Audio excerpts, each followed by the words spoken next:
Okay, we will call to order the Oak Island Town Council regular meeting of May 12th, 2015. We will enter into the council will enter into their invocation, and then we will recite the Pledge of Allegiance. Led by Councilor Scott. Thank you. Heavenly Father, well, I'd like to thank you for such a beautiful day, such a beautiful place that we live. Please watch over all decisions we make, and we hope that they will be pleasing to you. Bless our families, first responders in our town, and bless the families of the family of the young man who suffered serious injury this past Monday on the west end of the island.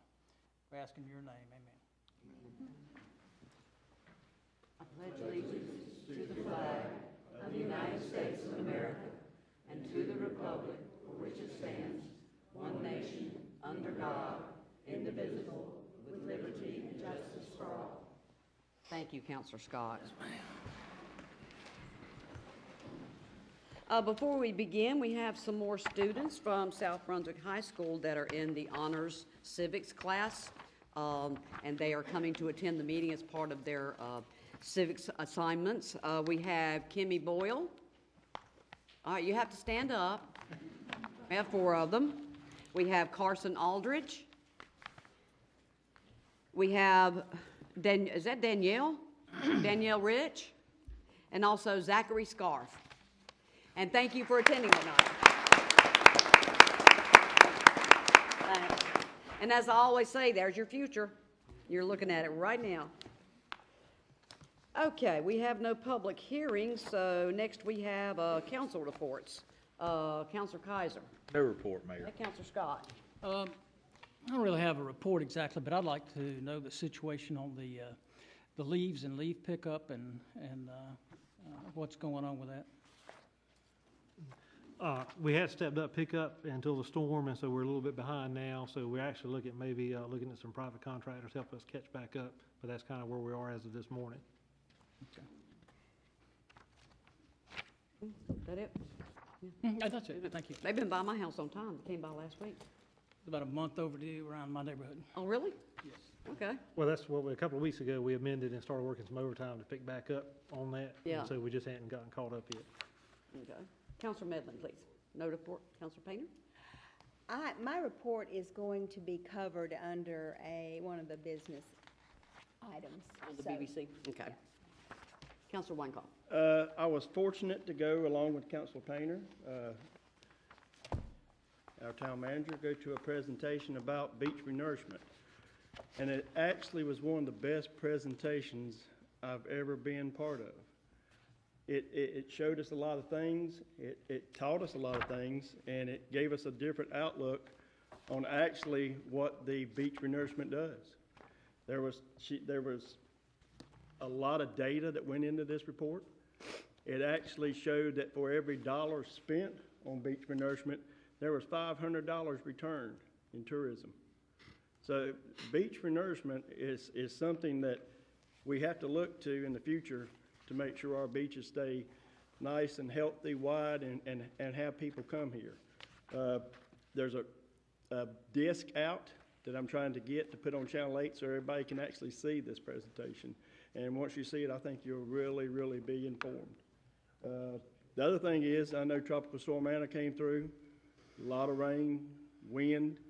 For a little thing, it sure did blow up a lot. I know we had some breaches in our dunes. I've been reading a lot of emails. I think that's something we need to look at. I'm sure you're going to get busy on that, trying to figure out how we can get these dunes put back in place, because it's just the early start of the season. We got to be prepared. And that's all I have, Madam Mayor. Thank you. And I think the town manager and our interim public works director are already looking at each of the beach accesses and the erosion that was at each one of them. It's funny when the public is communicating with me about beach renourishment projects, and I hear a lot about they should have known better than to build that close to the ocean. If, God giveth and God taketh away. And then we have a storm like Anna, and our beach accesses are damaged. When are you going to get those repaired? We want to know, didn't we have a permit? Can't you push some sand up there? And it's from the same people. So Yep, we will take care of those beach accesses that have been damaged, give them some time to go review them and go look at them and see what needs to be done as far as pushing sand and what would be effective, right? Okay. Couple things, mentioning Anna, there's a report that was distributed from NOAA that showed the total rain that everybody received from Tropical Storm Anna. And once again, Oak Island's #1. We received like 6.6 some odd inches of rain, the highest of anybody in Brunswick County. The rest of the areas received like between 3 and 6 inches, but we got to most of it. We had the B-17 Flying Fortress here once again, May 1st to the 3rd. I think they pretty much came close to selling out again on the flights that they had and on the afternoon tours. And so we remain the only community that they do 2 stops every year because of the response that they've gotten from the people in the town of Oak Island. You can see a report about it in the pilot. Last night, I had the pleasure of going with our town clerk, Lisa Stites, and we were a team for the annual Brunswick County Literacy Council's Adult Spelling Bee. And we did fairly good. I think we were the 4th team that spelled out. No, it's she thought it was one letter, I thought it was another, but she was pretty sure it was this letter, so we used that letter. But anyway, we're going to do it again next year. 2 p.m. this afternoon, Kyle's going to show us some pictures in a little while. We had the unveiling of the sea turtle sculpture, and I think Rebecca's going to give us a review of that on the artist and the Arts Guild. The Oak Island Beautification Club on May the 17th has their annual garden tour, Sunday, May 17th from 1 to 5 p.m. You can begin at the rec center with maps, refreshments, raffle tickets, and a bake sale. And tickets are available the day of the tour at the rec center. They will have the addresses of the people who have their gardens on display for you to come and visit and get some ideas for yours. May 16th, we have 2 events. That Saturday morning, May 16th, we have our annual Ride the Tide kayak race, and this is number 7, 8? 8, number 8. And they start off at the kayak launch down at the rec center on Southeast 29th Street. It's one of the most beautiful events we have because all the colorful kayaks, and somebody comes in a turtle head, and they have a good time. Also, that same day, May 16th, we'll have to see if we can make sure that the access at Southeast 46 is usable. We have the annual Hands Across the Sand event. This is a worldwide event. They try to get as many coastal communities as possible to get as many people as they can on the beach, and all you do is just hold hands going down the beach and see how many feet and miles you can get of people holding hands going down your beach. And several years ago, I know we had like 4 to 7 miles of people just holding hands. And it's a worldwide event, and then you report on your communities and how many miles you had of people holding hands, and they include it on the website. And then June the 6th, we have the 3rd annual Bridge to Pier Triathlon that's staged by WithoutLimits.com. It will begin at 8 a.m. Just east of the Southeast 46 access down here. The swim portion is a 750-meter out into the ocean and back in again. They come back in for an 18-mile bike ride, and then they come back into the soccer fields and run down to the Ocean Crest Pier, on down to the end of the Ocean Crest Pier and come back up, and that's about 5 miles. You can still sign up. They have a couple of places left. They're going to limit the number of entrants that they're going to have on it. But even if you don't enter it, come down here at the soccer fields when they're starting to come back in about 10:30, 11 o'clock or so. It is amazing. The youngest team that we had last year and the year before was a relay team. A 9-year-old boy did the swim portion. A 10-year-old girl did the 18-mile bike portion. And then a 10-year-old boy did the 5-mile run.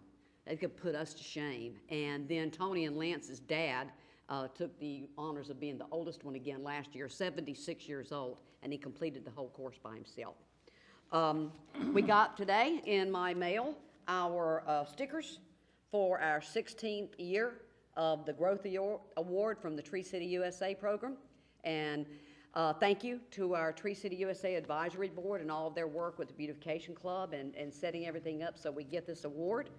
May 17th, There will be an open house at the Matthews Ministries location here on Oak Island. That is right beside Fire Station Number 2 up in the old Yopon section at 8500 East Oak Island Drive.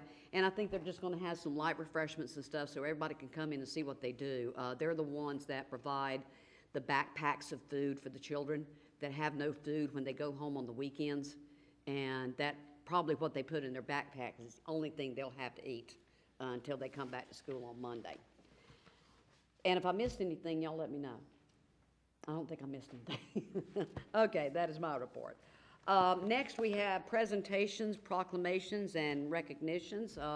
Mr. Holloman, you want to introduce our new employees, please? I'm actually going to turn that over to Sarah Nix, and she's going to do Okay. that.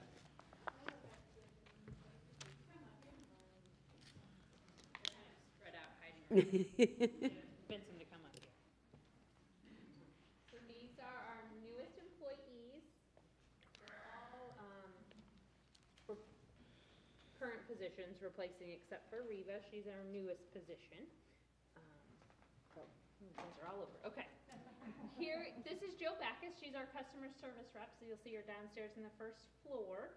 And then we have Debbie Lasik. She's also a customer service representative, so another friendly face at the window. And then Reva Cook. She's our new office assistant / receptionist. You'll see her downstairs in the front, and she'll be the one that answers the phone when you call us at the town. Then we've got Bobby Kane. Bobby Kane started in May. He's a collection systems mechanic in the utilities department. We have Carson Perry. He's our new police officer. And then we've got Matt Stewart. He's a utility maintenance mechanic. And then we have Tyler Brazil. He's also our newest utility maintenance mechanic. Welcome to all of you.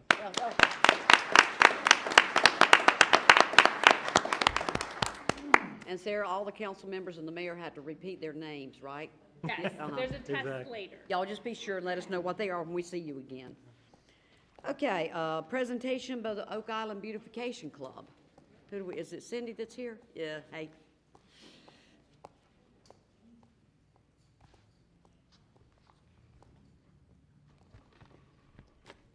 Mayor Wallace, council, guest.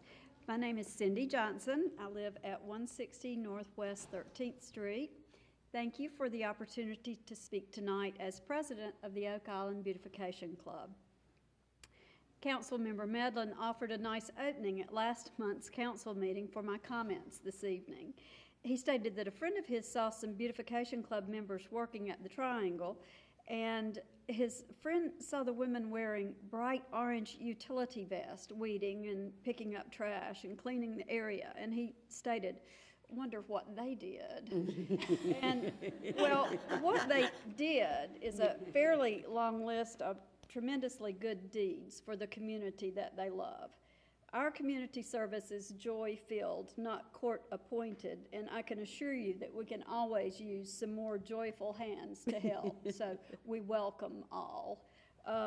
Before I give you a history of our place in the community and our list of endeavors, I'd really like to commend Jane Henderson, chair of our plant sale committee, and her group of Beautification Club volunteers who pulled off a really amazing plant sale this past Saturday. We didn't have a rain date, so we like to live on the edge. Y'all know what happened this past Saturday. It was Tropical Storm Ana. So we had a plant sale, and we did really well, but we do have a few plants left. So we're going to continue the plant sale on this Sunday at the greenhouse. That's at Southeast 67th Street. We're going to have that in conjunction with our garden tour. So as Mayor Wallace said, we are having our 16th annual garden tour this Sunday, and that's from 1 to 5 p.m. The plant sale at the greenhouse will be only from 2 to 4. So come by. This is a fundraiser for us, and we do need your money. So come by. We've got all kinds of plants left and some very nice ones.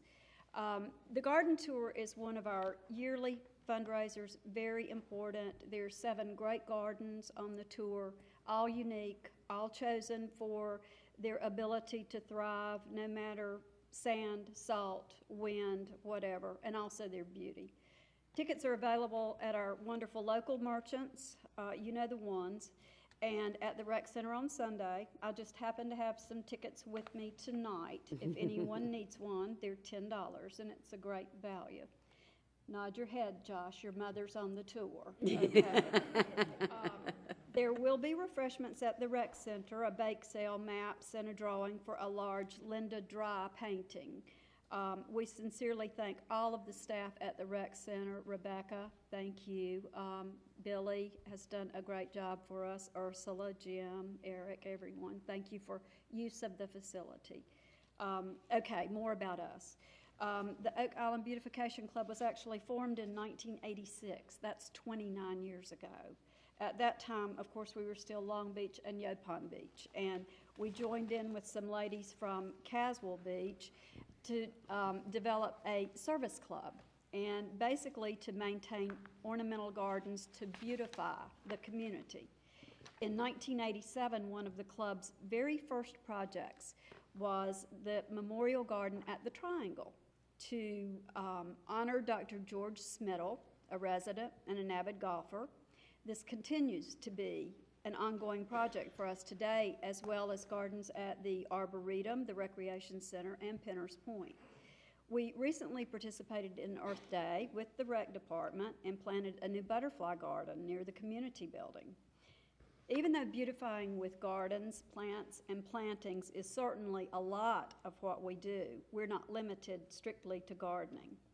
Our mission statement encourages us to promote and encourage every citizen of Oak Island to make his or her surroundings a more beautiful and healthful place in which to live, and to preserve and enhance the natural beauty of our surroundings. That could cover a lot of territory. There are many ways to make your surroundings more beautiful and more healthful. Be a smart yard advocate. That can be beautiful and healthful. There's a workshop going on right now down at the rec center about being able to capture your stormwater and do something smart with that. That's very important here on this island. Many of our club members are at that workshop right now, watching and feeding the birds. There are a lot of birders here on the island. We, as a club, feed the birds at the Nature Center. We buy the seed and we take care of the feeders there. We like to think that there's beauty in maintaining the chaos of the weeds, especially at the Nature Center. We had a work day recently down there right before Earth Day. There's a beautiful butterfly garden there dedicated to Doc Kelly. And in conjunction with the reopening of the Nature Center, we had a big work day and brought it back kind of under control. So there was beauty in reclaiming that area. The club also purchased some heavy-duty benches. I don't know if y'all have been down to the picnic and fishing area down there, but the club several years ago put in some new heavy-duty benches to replace the wooden ones that were down there. Beauty can also be in the welcome that folks get when they come onto the island and see those fluttering blue banners that say, "Welcome to Oak Island." There were 23 of those originally on display that the Beautification Club purchased a number of years back. We added to that. There probably should be some more added along Oak Island Drive, maybe to the western part of the island. That's a project probably in the works that we'd like to pursue. Watching Christmas decorations go up in the holiday season, that's beautiful. The Beautification Club also helped purchase some decorations and might need to add to that, maybe down toward the new bridge, perhaps. Advocating for a local treasure. We are a founding member of the Friends of the Oak Island Lighthouse. That is a treasure. Supporting more trees on Oak Island. We have been a sponsor of the Arbor Day tree giveaway, either with money or volunteers, and usually both, since 1997. We are advocates of maintaining green spaces and respecting the natural beauty of where we live rather than making it look like many of our neighbors. Participating enthusiastically in town and community events, supporting things like Spooktacular, Christmas by the Sea Parade, First Crawl, Earth Day, Mardi Gras by the Sea.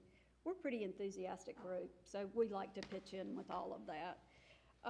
And also we like to award businesses who go the extra mile by presenting them an award, a beautification award for sprucing up their area, making it just a little bit nicer. This year, I think we've chosen 8 businesses. Usually it's 1 or 2, but there were a lot of folks that went the extra mile this year. Okay, I could go on, but there are other people who need time. Just to let you know, we love our town. We love to make it a little bit more special. We meet the 4th Tuesday of each month, September through May, right here, Council Chamber. We start in September with an open luncheon. Like to invite new members. Our dues are a whopping $10 a year, so we invite, as I said, everyone. We recently received a wonderful grant from Brunswick Electric Membership Corporation, which will help us carry our mission forward. We will be able to upgrade 2 of our public gardens, and we're very excited about that. Our membership is very excited about it, and I'm very hopeful that council will look favorably upon our request for funds for the upcoming fiscal year. Thank you for your attention, and just remember, I have garden tour tickets. Yes, you do. Thank you.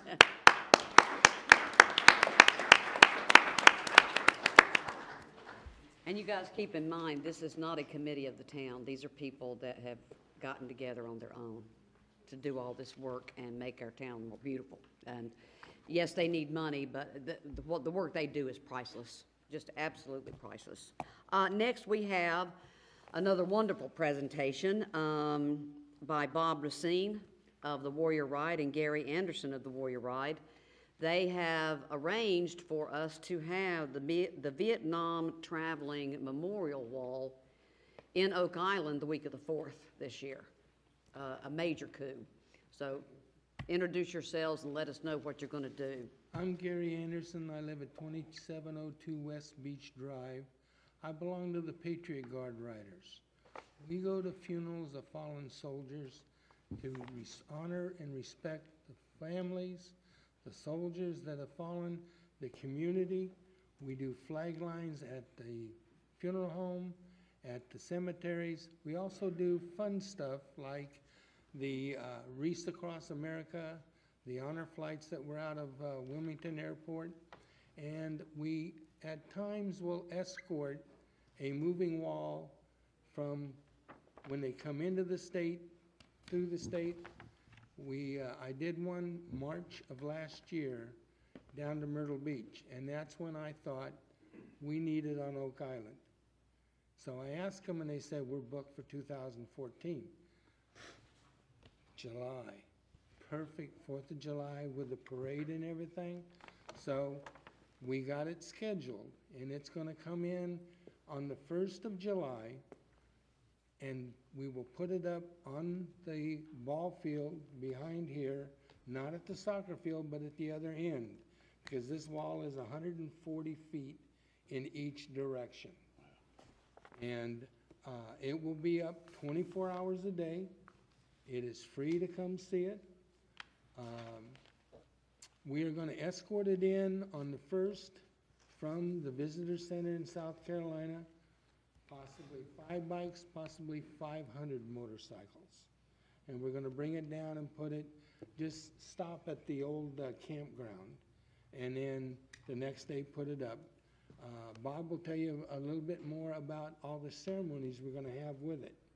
There are 58,000 people on that wall. Actually, there's 15 more that went on Mother's Day. They just put them on. There are 1,609 from North Carolina. We are going to read those names every day. There are 13 from Brunswick County, and we are going to have some kind of plaque or poster or something with those people on it. And basically, we figure there's gonna be a bunch of people that are gonna be here. We just want to do this. How many people have been to the wall in Washington DC? Very good. But there's a lot of people that haven't seen it. And this is what we wanna do, is bring this to those people. I am a 20-year Navy veteran, Vietnam veteran. So this is something that just tears us up because we need the closure. Thank you. Thank you, Gary. Hello, everyone. I'm Bob Racine. I live at 1401 East Oak Island Drive. And teaming up with Gary, the Warrior Ride has always been asking our community here for help.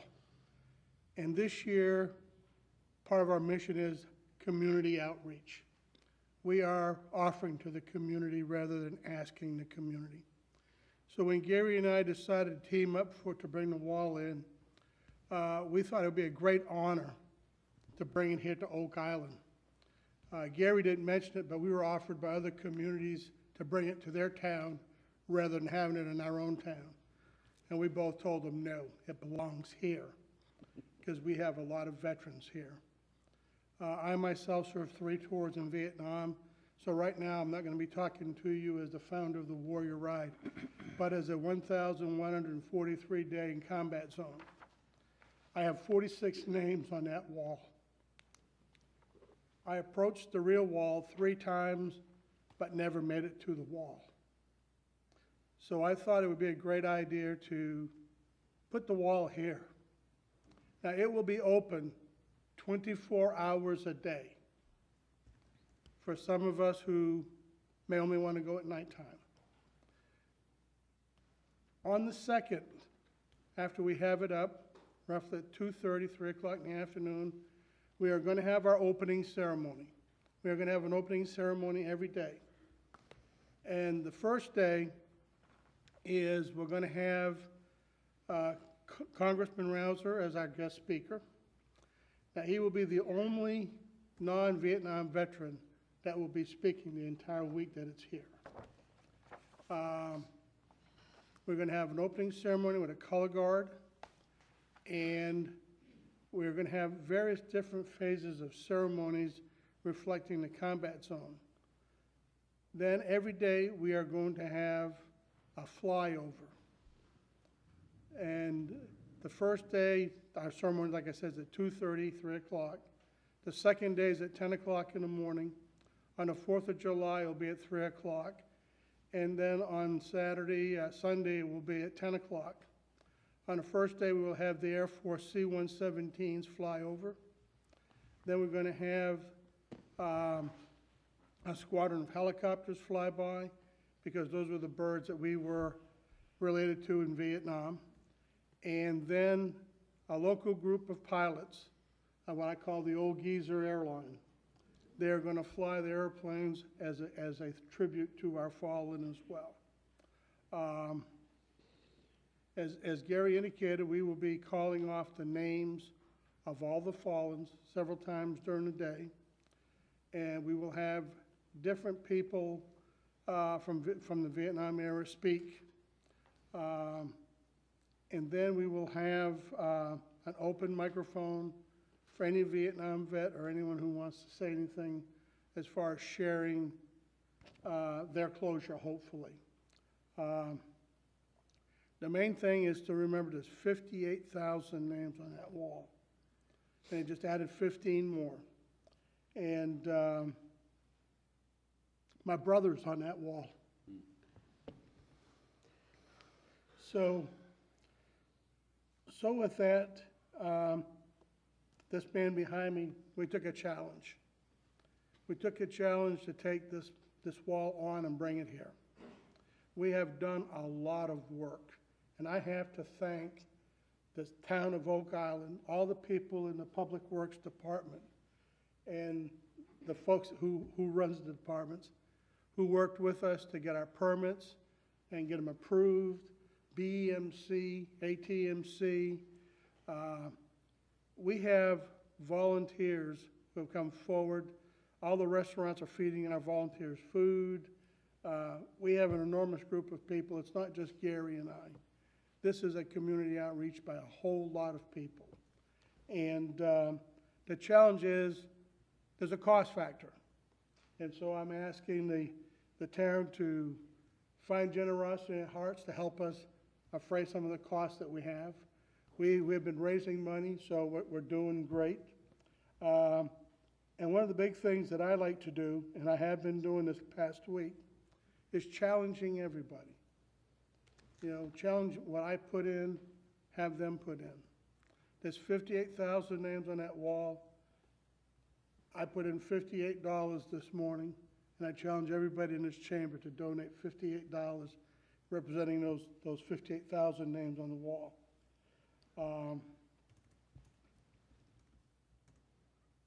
There's a lot more I could say, but the whole idea is we're going to have thousands and thousands of people here. And we put out today 169 early press releases all over the state. And another one's going out the middle of the month of June. So we are going to attract a lot of people. We're getting phone calls from all over saying, what can we do to help? If any of you folks would like to volunteer, Carol and Scott over there has got a big list where she can take your name down. We need a lot of people to help us.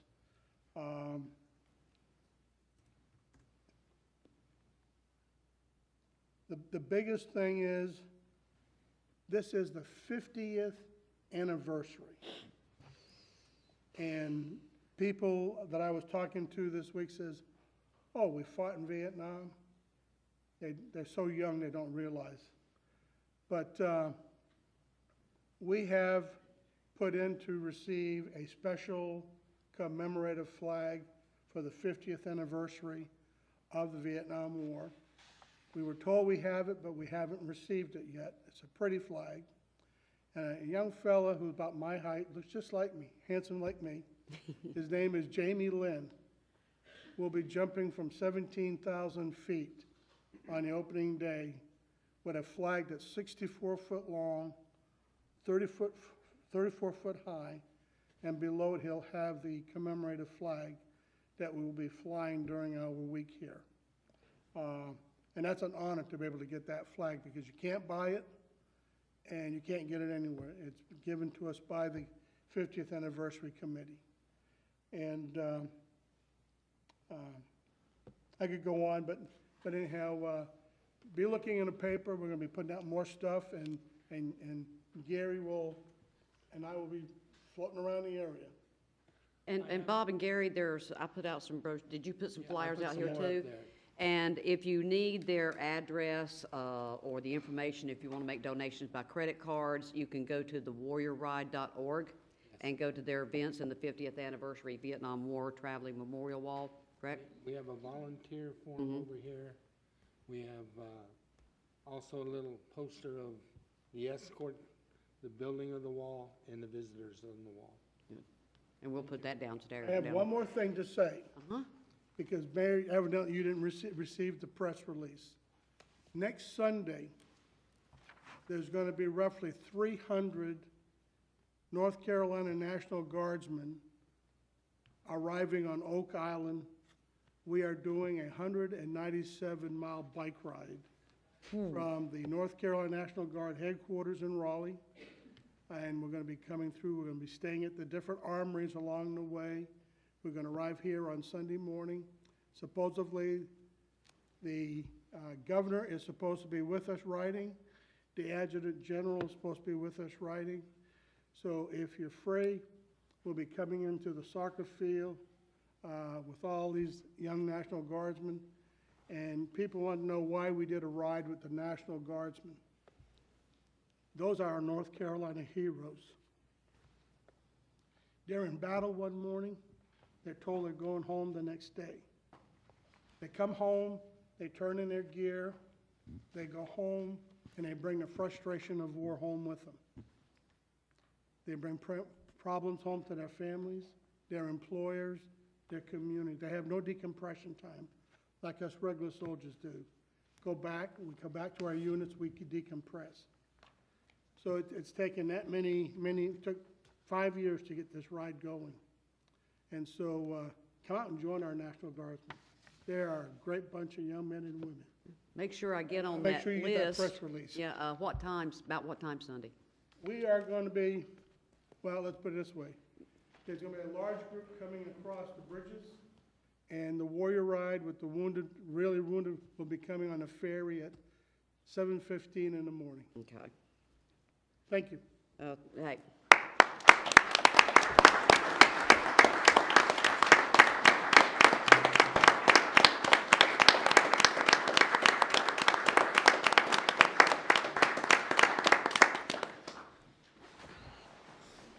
And I think our generation has a responsibility to teach the next generation, not only about World War II, you see a lot about that one, but about Vietnam and what happened there. Okay, you guys, where are you guys? Communities and schools, you've got a real job following that, haven't you?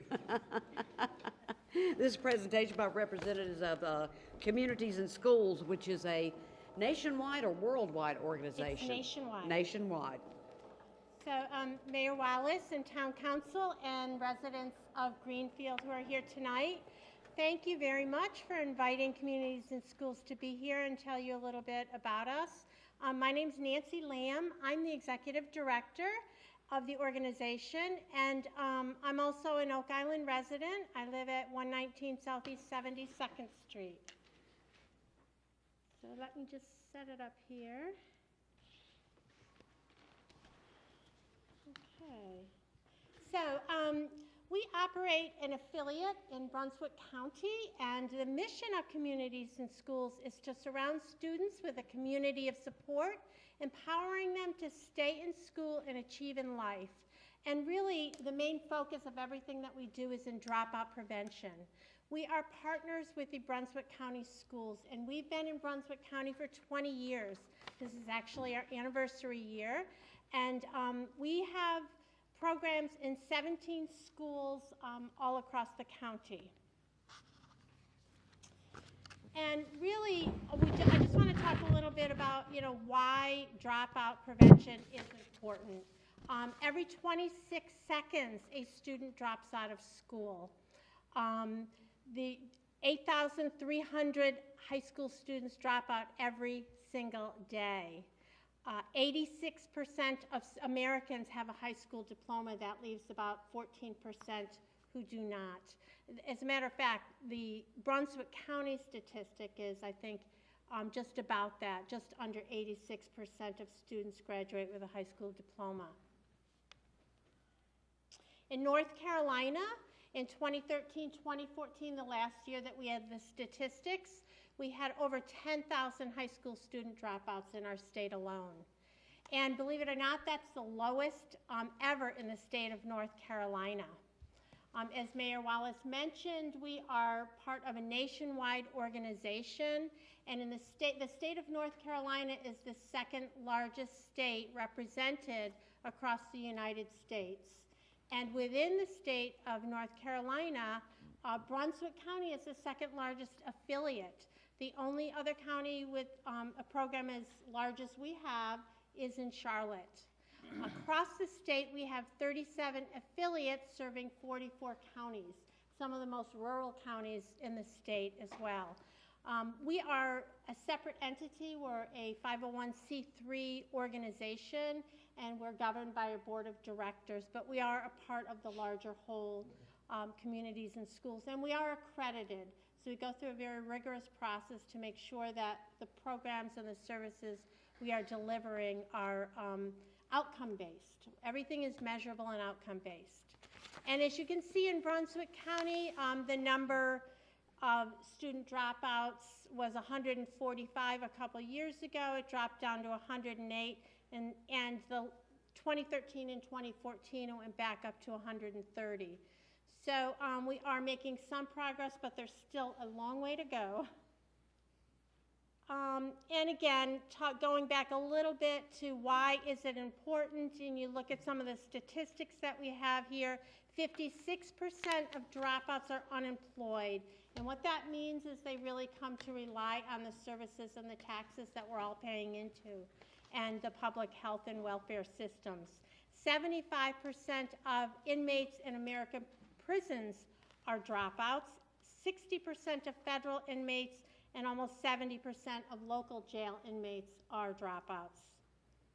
And 93% of the juveniles in our justice system are also dropouts. So it really goes hand in hand with making poor choices and not being able to get ahead.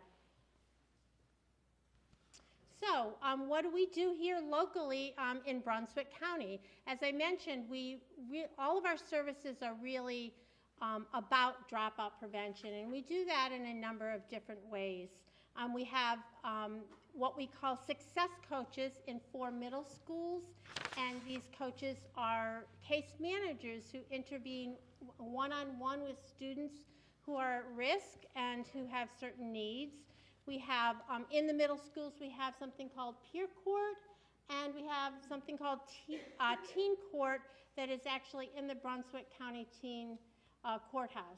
And we partner with the district attorney's office for teen court. We have parenting education programs.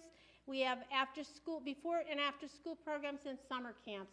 And I'll talk just a little bit about each one of these and how these programs are really helping the children and the families specifically of Oak Island. Our Action for Success Dropout Prevention program, that's the case manager that I talked about. We have them in 4 of the middle schools across the county. We provide one-on-one individual services to students who are most at risk, and then we provide school-wide services to up to 75% of the students in the school. And we have many layers of intervention. We have tutoring, conflict resolution, counseling, anger management classes, parental engagement programs. All of our programs focus on an A, B, C plus P approach, and that stands for attendance, behavior, coursework, and of course parental engagement. And our success coaches, service advocates, really they're there to support the teachers and to support the students on academic and non-academic needs. They build relationships with students. Students are referred by parents, by teachers, by the principal, and by school counselors. And what they really try to do is assess what the students' needs are and then remove the barriers to education. And these barriers can be lack of food, lack of clothing, lack of sneakers, in a need for a tutor, and they don't have the money to pay for tutoring. So Communities in Schools writes grants, and we bring in money to pay for tutors in the schools for students who really need it. We write grants and bring in money to provide counseling for students who don't have access to counseling for whatever reason. We have many volunteers who work at the schools, and they act as mentors and lunch buddies, because we believe that every student deserves a one-on-one caring relationship with an adult, and a lot of children don't have that at home. So we partner adult volunteers up in the schools with children who need that type of support. And of course, the school that serves our Oak Island children is the South Brunswick Middle School. Specifically at that school, our full-time staff person there served 55 students one-on-one in case management, and about 20% of those students were from Oak Island this past year. And then school-wide, in that school alone, we've served almost 700 students in programs such as, Career Day and positive behavior intervention programs and that sort of thing. Let's see.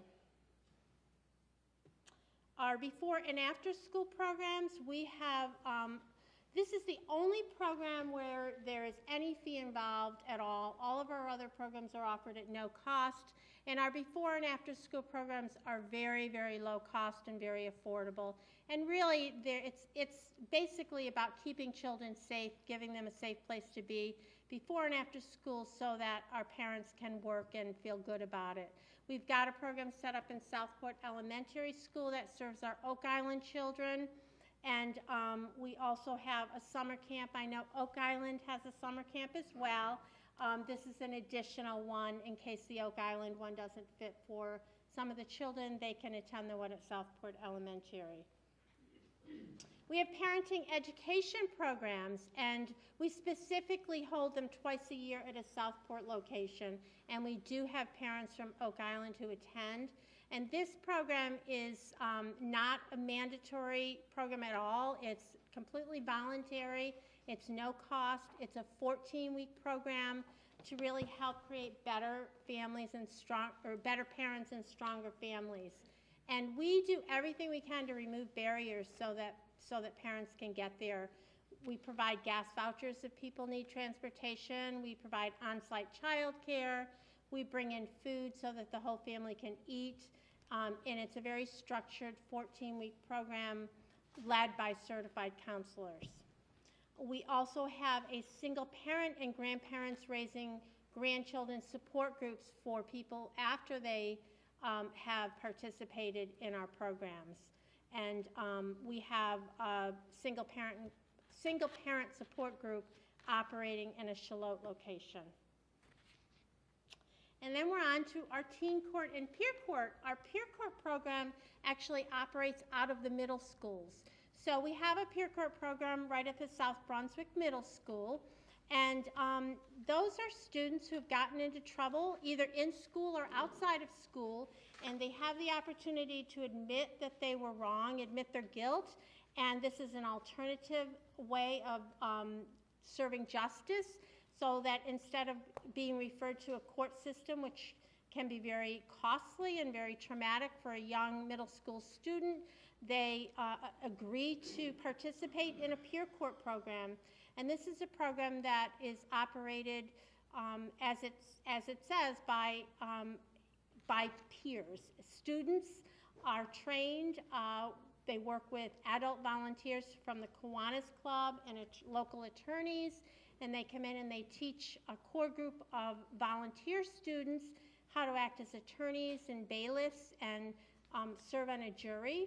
And the student comes in and admits their guilt, and the jury of peers actually determines what the sentence within guidelines will be. It's very, very successful. We have a 92% recidivism rate where we follow the students for 1 year, and we've had great success with that. And let's see, in Oak Island, we had in peer court over the last year, we had 2 defendants from Oak Island and 4 student volunteers. It's a great opportunity for students to not only give back to the community, but to really learn about the judicial system. And then we have teen court, which is sort of the same thing, except this operates with teenagers who are in high school, and it's right at the county courthouse. And this program, let's see, out of the South Brunswick High School, we served 6 defendants from Oak Island, and we had 3 student volunteers. And this program really saves our county and our community a lot of money, because we low-ball estimate it costs about $3,000 to prosecute one of these cases in the real court system. And we, in the entire county, served about 200 students through teen court and peer court last year. So we've saved a lot of money for the county and given these students another opportunity, because as long as they complete their sentence and do what they need to do, they can walk away and not have a record, and they're not having to hire attorneys, and they're learning from their mistakes. They're being given a second chance. Let's see. Let me said that. And one of the other things that we do is we operate an Adopt a School and Volunteer program for the Brunswick County Schools. And so if anyone here ever wants to volunteer in one of the schools in Brunswick County, we do all of the volunteer orientation and screening for the school. And we also we partner with local businesses and other entities to bring those resources into the schools. And then the last thing that we do is we provide academic scholarships to 12 graduating seniors who have really showed some great successes in all of the years that we've been serving them. And we're able to do that through our community donors and other supporters. And that's my presentation. You know, I want to thank the town of Oak Island for their support over the years of communities and schools, and we really appreciate it, and we'll continue to do all that we can do to serve the children and the families of Oak Island. And your website is? And our website is cisbrunswick.org. Okay, very good. Thank you. you.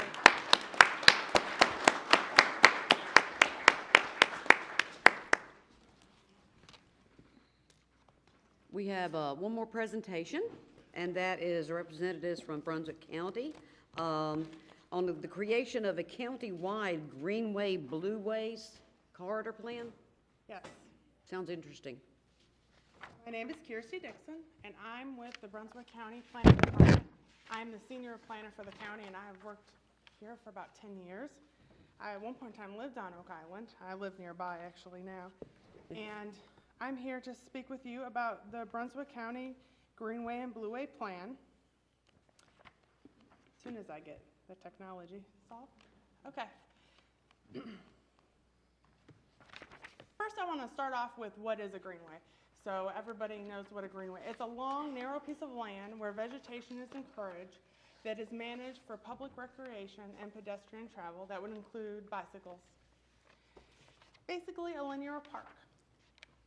I know that you've talked several times tonight, I've heard about people taking bike rides and everything, so this would be somewhere somebody could ride a bicycle. There are a lot of different places that can be a greenway, and these are a lot of different ones. Greenways can look different in different places, so it might look different on Oak Island versus Southport or Bowling Spring Lake. It could be as simple as a road with a bike lane. It can be gravel, it can be paved, it could be beachside, it could be urban, it could be suburban, or even in the rural area on a road. Greenways can be done also in various ways as a multi-use path, as we're seeing some developed in Leland. Again, a bike lane or rural. It can be narrow or wide. You can see one of the bike paths is really, really narrow. It's really just enough for a bike to go through. For greenways, we do prefer off-road facilities, but it's just not possible everywhere. A lot of places are already developed, and so on-road is the only option in some places. The first, I want to talk about why greenways are important in Brunswick County. First off, it increases funding opportunities for grants. There are a lot of grants out there for biking, hiking, pedestrian, but you have to have a plan in place. You have to have the plan in place in order to request the money, and it also gives you more points on their scoring system, so you're more likely to receive grants. The second one is it's great for transportation projects. It's an alternative mode of transportation, so you can, in the long term, think that it could help with traffic problems. But it also can really increase funding opportunities for our local NCDOT projects. In the scoring system for road projects, they ask, do you have a greenway plan? So that can actually provide more transportation dollars to Brunswick County, to Oak Island for future transportation projects. In the new rating system, it's become very apparent that we need a greenway plan to help us get transportation dollars to our county. It also increases the chance of being able to have bike lanes on roads. I have worked here 10 years, and I can tell you that the director while I was here and before, every bridge that has went up in Brunswick County has been requested a bike lane. Every single one of them was denied. And the reason it was denied is we don't have a plan saying we want it. So in order to request DOT to put bike lanes in on roads and in bridges, we have to have a plan in place saying that's what the community wants. And last off, for that, again, it's an alternative mode of transportation. It can help with traffic problems in some places. It also can enhance our local economy. People go on major bike rides, like the gentleman, I know that wasn't a bike ride, but a lot of people do long trip bicycle rides. The East Coast Greenway puts one on and it comes through Oak Island. I've seen it come through Oak Island twice in the last 10 years. So it can actually bring people to Oak Island. It's really a value-added resource for tourism as well as agritourism. There are various health benefits just with the exercising. There's increased recreational opportunities with biking, hiking, and walking. And of course, educational requirements, historic preservation, and a community identity. It also enhances the environment. As a side note, greenways are really good for wildlife. Wildlife need trees, birds need trees. So it gives the opportunity for plant life for a lot of species. It also creates buffers and open spaces. As well, it's a scenic. People like to see open spaces in pretty areas. This is a graph that shows how all of our social, ecological, and economic work together and how they play on one another. So you can fit all those different categories of why into one of these bubbles, and they all really play on one another. And in the end, it's really just going to get us a lot more funding, which is very important. Another component of the Greenway Plan is a Blueway. It's a long water path that is developed with interconnected launch points for canoeists, paddle boarders, and kayakers. It may include locations on other points of destination along the path. And naturally, Oak Island already has a greenway with the Davis Canal. I've kayaked it before. So you already have a Blueway. The really, really awesome thing about Blueways are they already exist. We just have to name it and get people to see it and come to it. Every jurisdiction in Brunswick County abuts a waterway, except for Bolivia and Sandy Creek. But most of them have some form of waterway. It's an existing resource with existing access points. We just have to put it on a map. Lots of funding available after you have it on a map. We do have several Blueways already listed in Brunswick County. We have the North Brunswick Blueway and the Waccamaw Blue Trail. We don't have the Oak Island Blue Trail listed yet. We need to. We've put together a little plan to do one around Sunset Harbor area that needs to be connected to the Oak Island Blueway. So it's just a matter of getting this on a map so everybody can see and then use what wonderful resources that we have. They also can interconnect to greenways. It's really a value-added option. Enhances our economy, and it is great for tourism. People that come for Blueways tend to spend between $26 and $80 a trip for kayaking. That would be each person in a kayak. If that gives you an idea of the fact they have to buy water, they typically buy lunch. So when they come to a place, they spend money. Again, I'm with the Brunswick County Planning and Community Development Department. We have made it our year goal to put this plan in place. We have talked with Josh many times about this, and so this is very important for Brunswick County. Our goal is to have this completed within 1 year. It has to be a countywide project, though. It can't just be a Brunswick County project, or it will not work. But let me tell you where we've been, because you might have heard that in the past, Brunswick County has tried to put together a greenway plan. And prior to me getting here, they did. They tried to put, in 2002, they tried to put a greenway plan together. And everything got really busy. And it kind of got put on the back burner for higher prioritized projects. And so it just never went anywhere. But the good news is we have a lot of data This was the previous draft Greenway Blueway Master Plan map. And so we have a lot of data.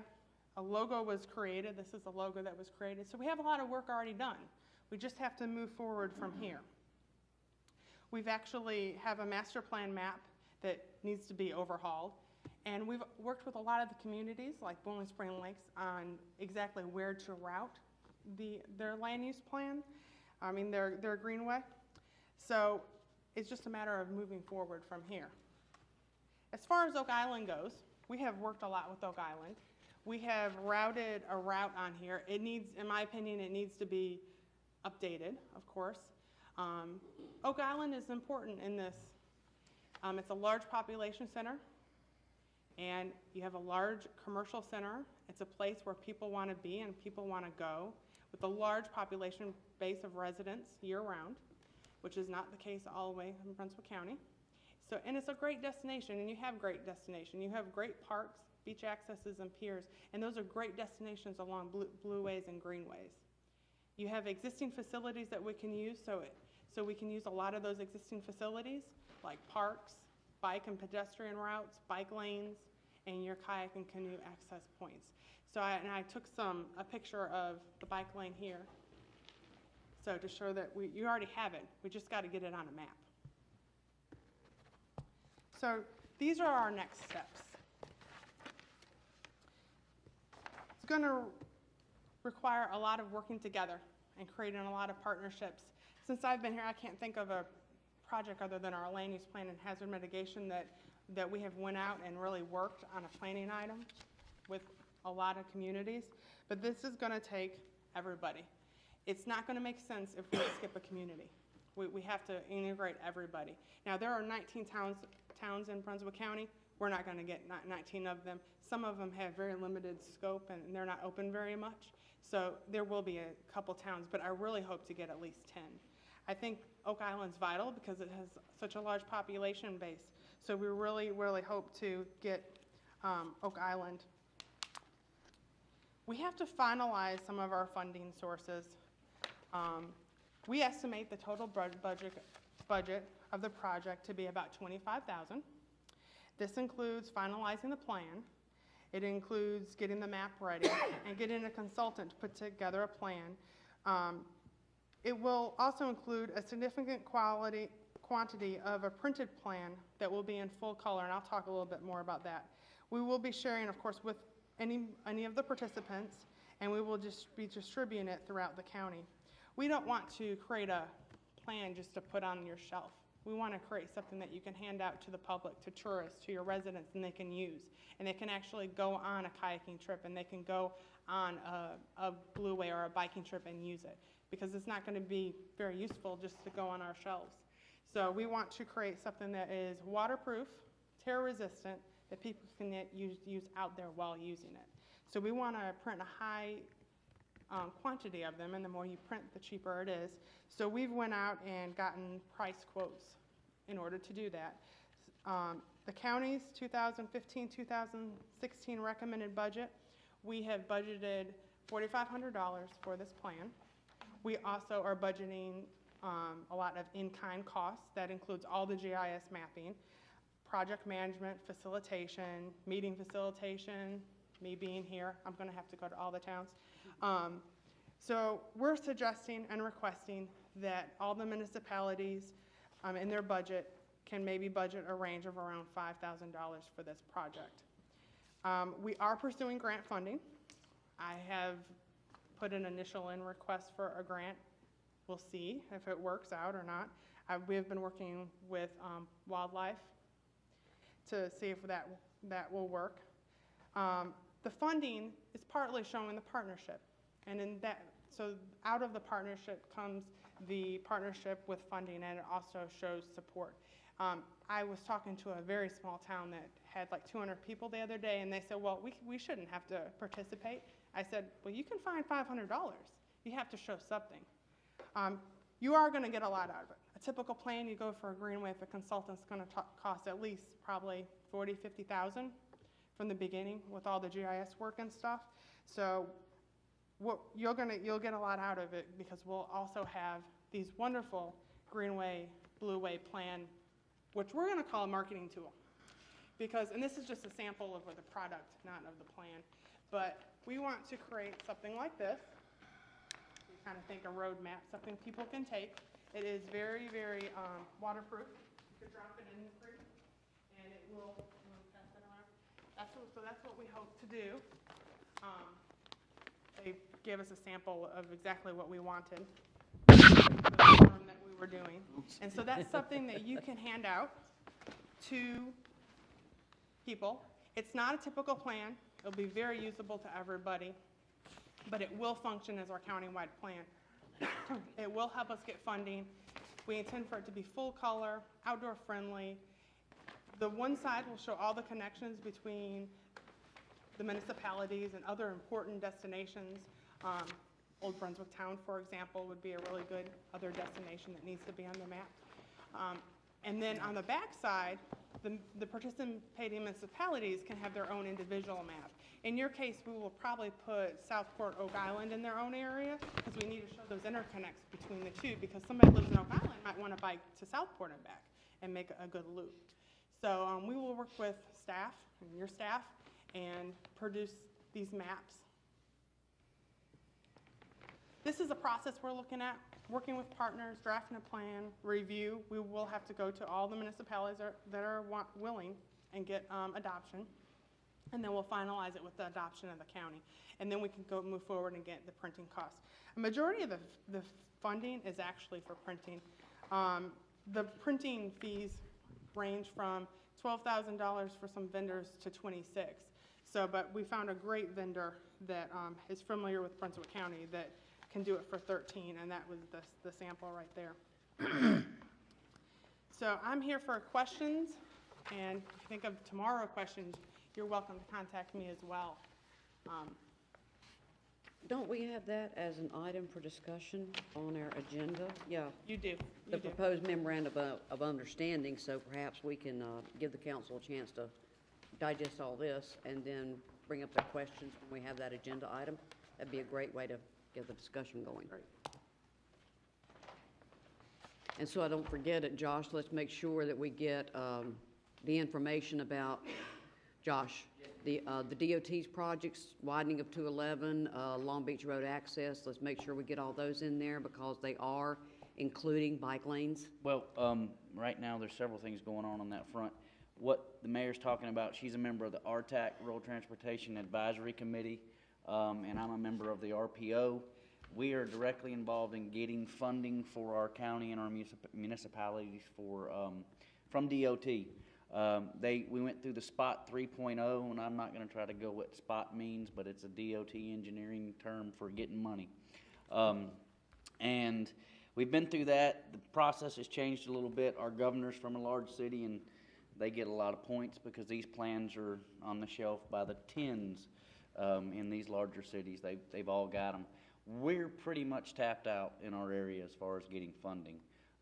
We've utilized some good positions of our local representatives to get the Long Beach Road extension, to get the repaving or the resurfacing from Famous Subs to the ferry launch in Southport, and the widening from Midway up to Famous Subs.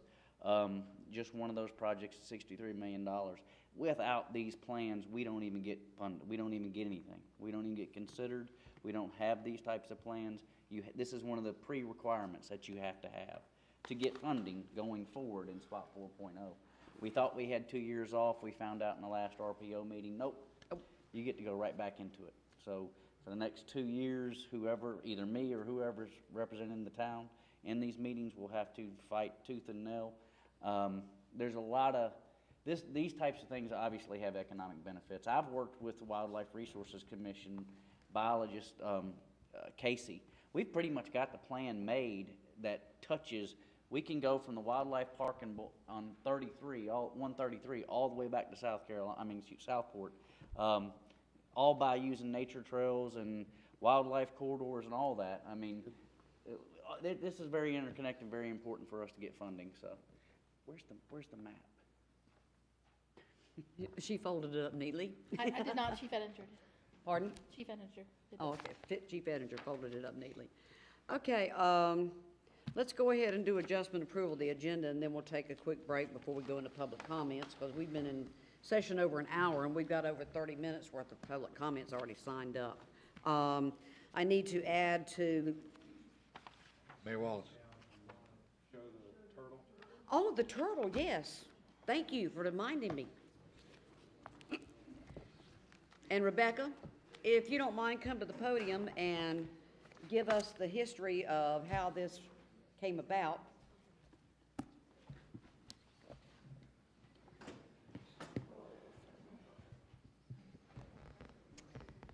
Okay, as you see, this is the turtle that was installed at the Recreation Center today. This is it actually in the artist gallery. And I'm going to give you just a brief history of the Art Guild and the meaning behind the turtle.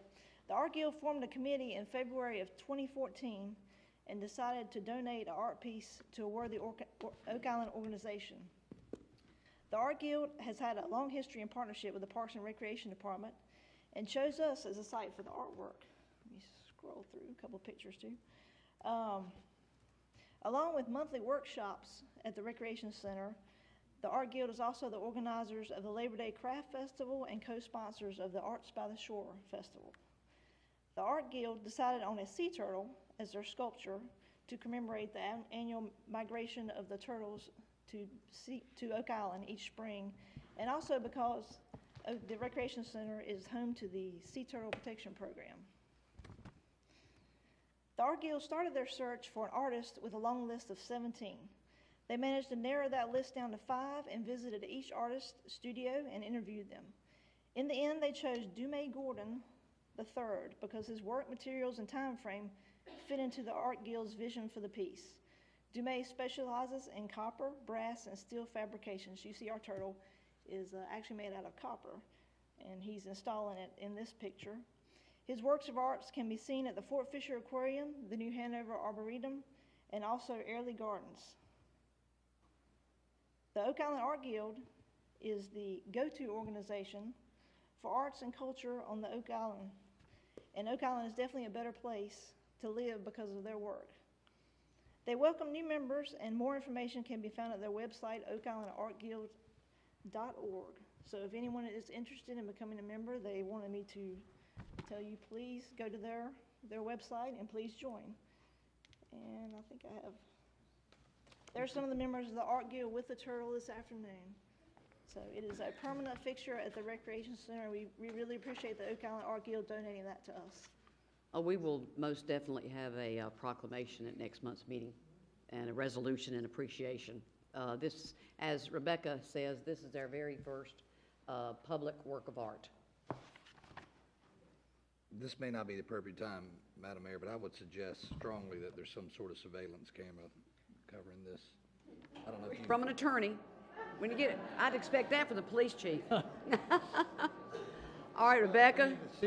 This thing looks very similar to the Seahawk at UNCW last year. That's been vandalized several times, and I'd hate. Oh, the Seahawk at UNCW went bye-bye? They got it back, but I think they. Oh, they got it back. I mean, I don't know how much that would cost. Van can probably shed some All right, light on it. Tim, work with Van, work with Rebecca, and figure out how much a surveillance camera, and get one of Josh's deer cameras or something. They keep getting stolen.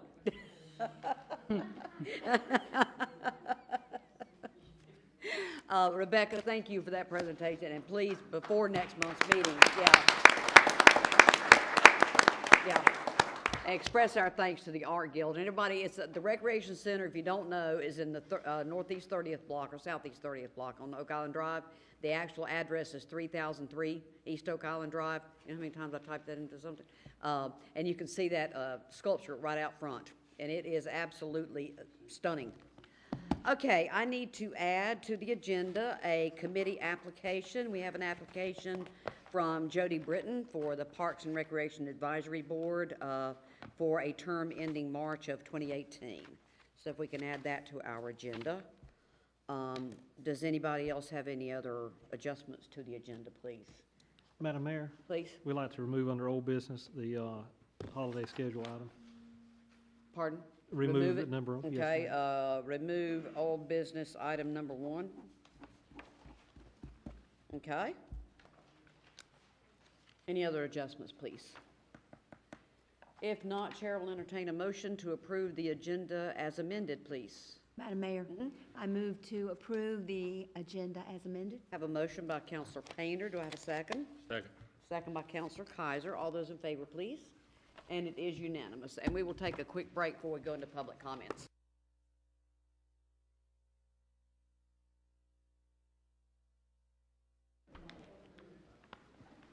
Okay, we will call the meeting back to order. And there is that feedback again, Kyle. Why does it do that? Next on the agenda is public comments. You can come to the podium, please, to give your public comments. Please state your name and your address for the record. You have 5 minutes to give your comments, and our clerk will time you on that and keep you to that 5 minutes and help me do that. First to sign up is Barry Golub.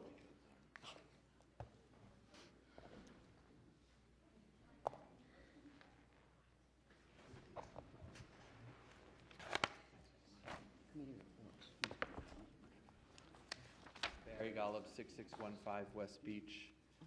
First, I want to thank the council for getting the Eastern Channel project done. By all accounts, it's a very great success. As everyone knows, we just went through Tropical Storm Ana. The beach fared very well. It fared actually amazingly well. I have no doubt that if the town had not undertaken this project, that these 12-foot tides that we had with that great amount of wind would have certainly reached the street, probably over the street, would have affected power lines, sewer lines, made the street unpassable.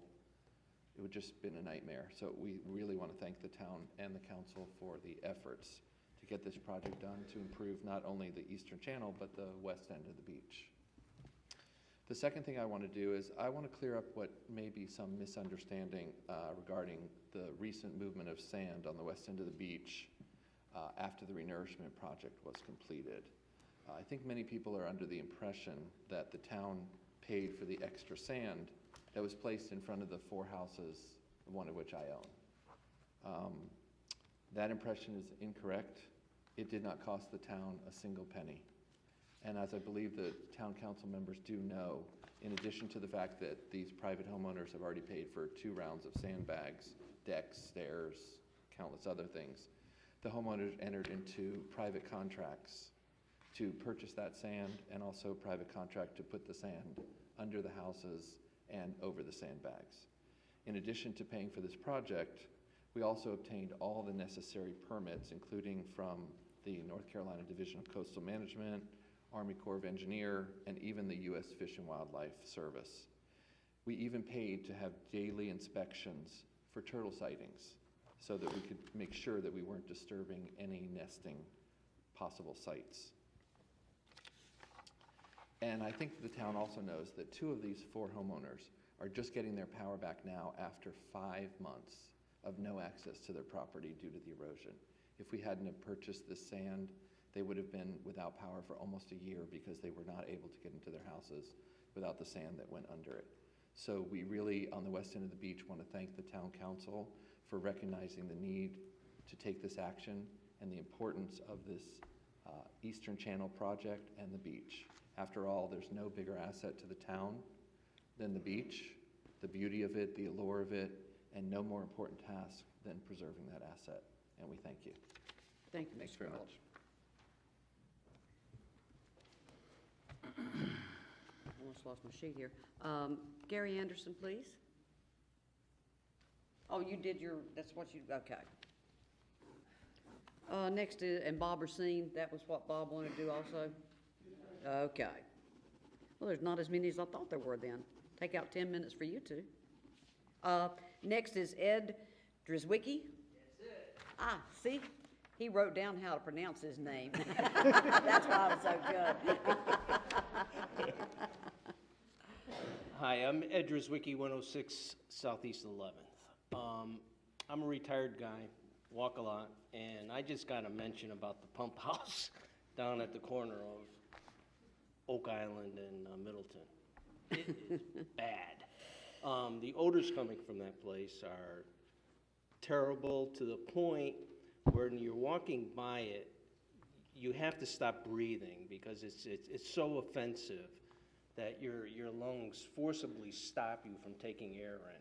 Now, there are days when it's not so bad, but I'm telling you, on the majority of the days, it is awful. Secondly, you have a park on the corner that no one can use because of that odor. I mean, it's a beautiful little park, and we walk by that park daily, and yet we have not seen one person sit in that park because it is totally unusable because of that pump station. And the park is kept up beautifully, it's nice, and I just, something has to be done. I don't know what, and I'm sure it's not an easy solution to the problem, I understand that. But it is bad, and it's to the point where really, I feel sorry for the homeowners in that area because depending upon the wind, it is brutal. And also, I'd like to know if there is any plans for a scenic walkover on the west end of the island. And that's it. Thank you. We will keep you posted on a scenic walkover on the west end of the island, but I think, Tim, if you can look into that, and maybe George, and the problem is the access over the waterway and stuff. But we'll look into that. And we all agree with you about the lift station. David is doing everything he can. Hopefully that in the next year or so, that'll be resolved. I know. Next is Sylvia Beck.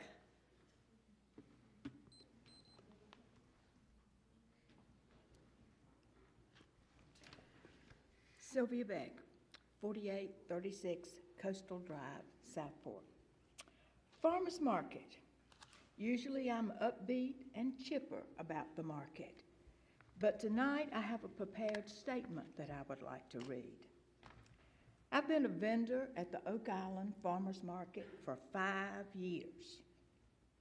I was there when there were only 5 people, 3 people, 2 people, in the rain every Monday.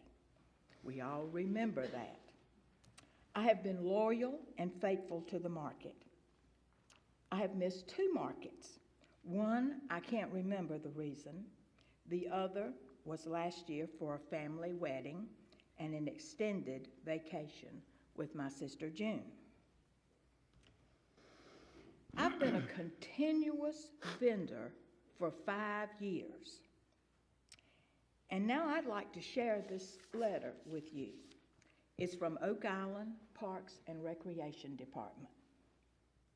Dear Dr. Sylvia Beck, thank you for applying to become a vendor in the Oak Island Farmers Market.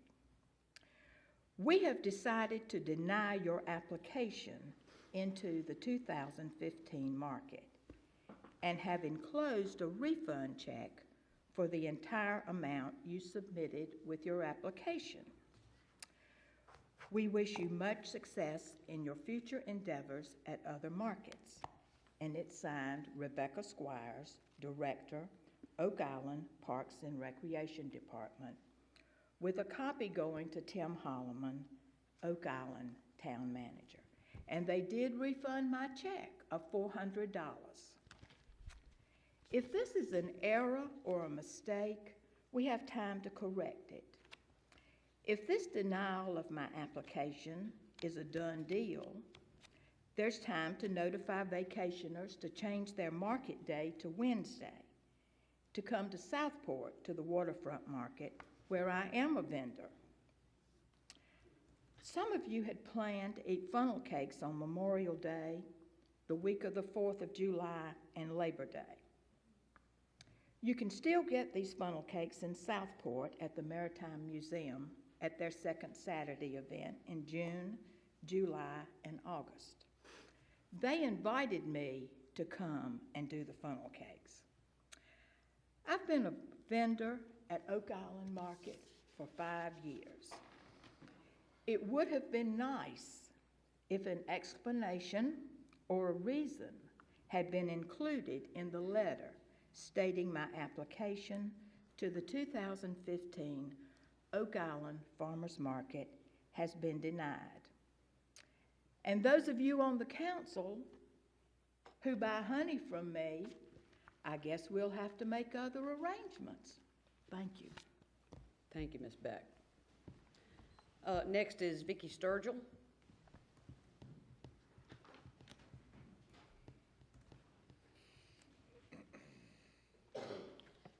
Hi, I'm Vicki Sturgill, 115 West Island Drive on Oak Island. And I wanted to, two things I wanted to discuss tonight. First of all, the dedicated beach nourishment funding breakfast that I had the honor to attend with the town manager and Councilman Painter and Weinkauf and our former town manager, Steve Foster. First of all, it was a workshop for county leaders, and a coastal consultant by the name of Dr. Nicole Elko, who is the Vice President of Beach Shore and Beach Preservation Society, gave an absolutely dynamic presentation that opened my eyes as a beach resident for a very, very long time on multiple beaches. I'm a North Carolina native, and this is the first time I've ever heard anything this fantastic to really bring public awareness to what we need to do to get a handle on beach nourishment. She gave some examples of municipal funding from New Jersey to Florida. The city of Nags Head actually funded their own beach nourishment program, a $37 million private funding program. Dare County, with a population of 2,835 people, almost funded their beach nourishment program, but they had a failed attempt in 2011. And just because you failed doesn't mean you shouldn't do it again. There are multiple financial models that she offered for consideration, and I'd like to urge the town of Oak Island to consider taking the lead for a partnership and exploring options for a dedicated beach nourishment funding project.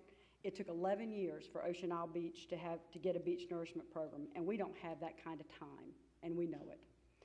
We all know that our local economy is driven by tourism, and the beach brings the people here. Save it, and they will continue to come. They come because we have unspoiled, beautiful beaches, and they won't come if we have dirty beaches. I'm a member of the Legislative Action Committee on the Brunswick County Realtors Association, and I would certainly like to volunteer any time and/or expertise you'd like in what, from a realtor's perspective, of what we can do to partner with other towns to do that. Hence my next topic, the Hands Across the Sand. In 2011, Oak Island did indeed have a Hands Across the Sand event, and I'd like to call on all of us who are here tonight, as well as the public and visitors, to please come to Oak Island on Saturday, May the 16th, from 11:30 to 12:30 at 4603 East Beach Drive. We're hoping for a good access to get down there some way. I would like to tell you that the Hands Across the Sand is an international day of action dedicated to ending our dependency on dirty and dangerous offshore oil drilling and moving forward with clean, renewable energy sources. We're saying yes to clean, renewable energy sources as much as we're saying no to the dirty oil. I'd like to say this year is the 5th national event since the BP oil disaster in the Gulf of Mexico, and we face a new challenge in our fight for clean energy right now. Our beautiful oceanfront is a source of delight of residents and millions of visitors each year, and it's also a major economic drive for our state. Please join us. There are also Hands Across the Sand in Wrightsville Beach, Curie Beach, Myrtle Beach, and there are also 10 locations across the state of North Carolina, and I invite all of you to attend. I did leave some flyers by the wayside. Thank you. Next is Kelly Germain. Vicki, do you have those flyers in digital format? I do. Would you email one to me, please? Okay. Kelly Germain, 6610 Kingsland Drive. My subject is polycarts. I just want to say how fantastic our beach roadways look without the polycarts, the gray and the blue sitting out there. And certainly we ended up faring much better with Anna, not having everything strewn all over. So I want to thank, first of all, the town council and the mayor for your support of that. You mean we did it? Well, there are a few stragglers, but it's there. And town staff, you all have done a phenomenal job. It's not been easy, we know that. I also want to thank the rental agencies, the private companies that are actually picking up for those who are not around here and who have been hired, and the individual citizens. It is not an easy task, and it's going to continue to not be an easy task, because on May 20th, we present another challenge when we go on those beach roads to 2 pickups during the week, where on Wednesday it's going to be regular, and on Saturday it's going to be regular and recycle. And unlike the very late pickups that we have during the off-season, they come through extremely early. Down on the west end, they are down there sometimes before 7 o'clock in the morning, especially on Saturday when people are leaving. So I know the Waste Industries, they have to make the full run, and it's a lot of work for them to do, but I just want to thank everyone, and I look forward to everyone continuing to try to make our beach roads look beautiful. Thank you. Thank you. That's all who have signed up to speak. Is there anybody else that wishes to speak, please? You're doing committee presentations with the BPS, right? Okay. Okay, we will move on. The next item is the regular meeting, and we will begin with approval of our consent agenda. The chair will entertain a motion to approve the consent agenda, please. Madam Mayor, I move to approve the consent agenda. I have a motion by Councilor Painter. Do I have a second? Second. Second by Councilor Kaiser. All those in favor, please. And it is unanimous. Committee appointments. We have one application from Jody Britton for a position on the Parks and Recreation Advisory Board ending in March of 2018. All those in favor of appointing Jody Britton, please. And it is 5, unanimous. Okay, thank you, Ms. Britton, for applying for that position. Now you, committee reports. Bob is subbing tonight.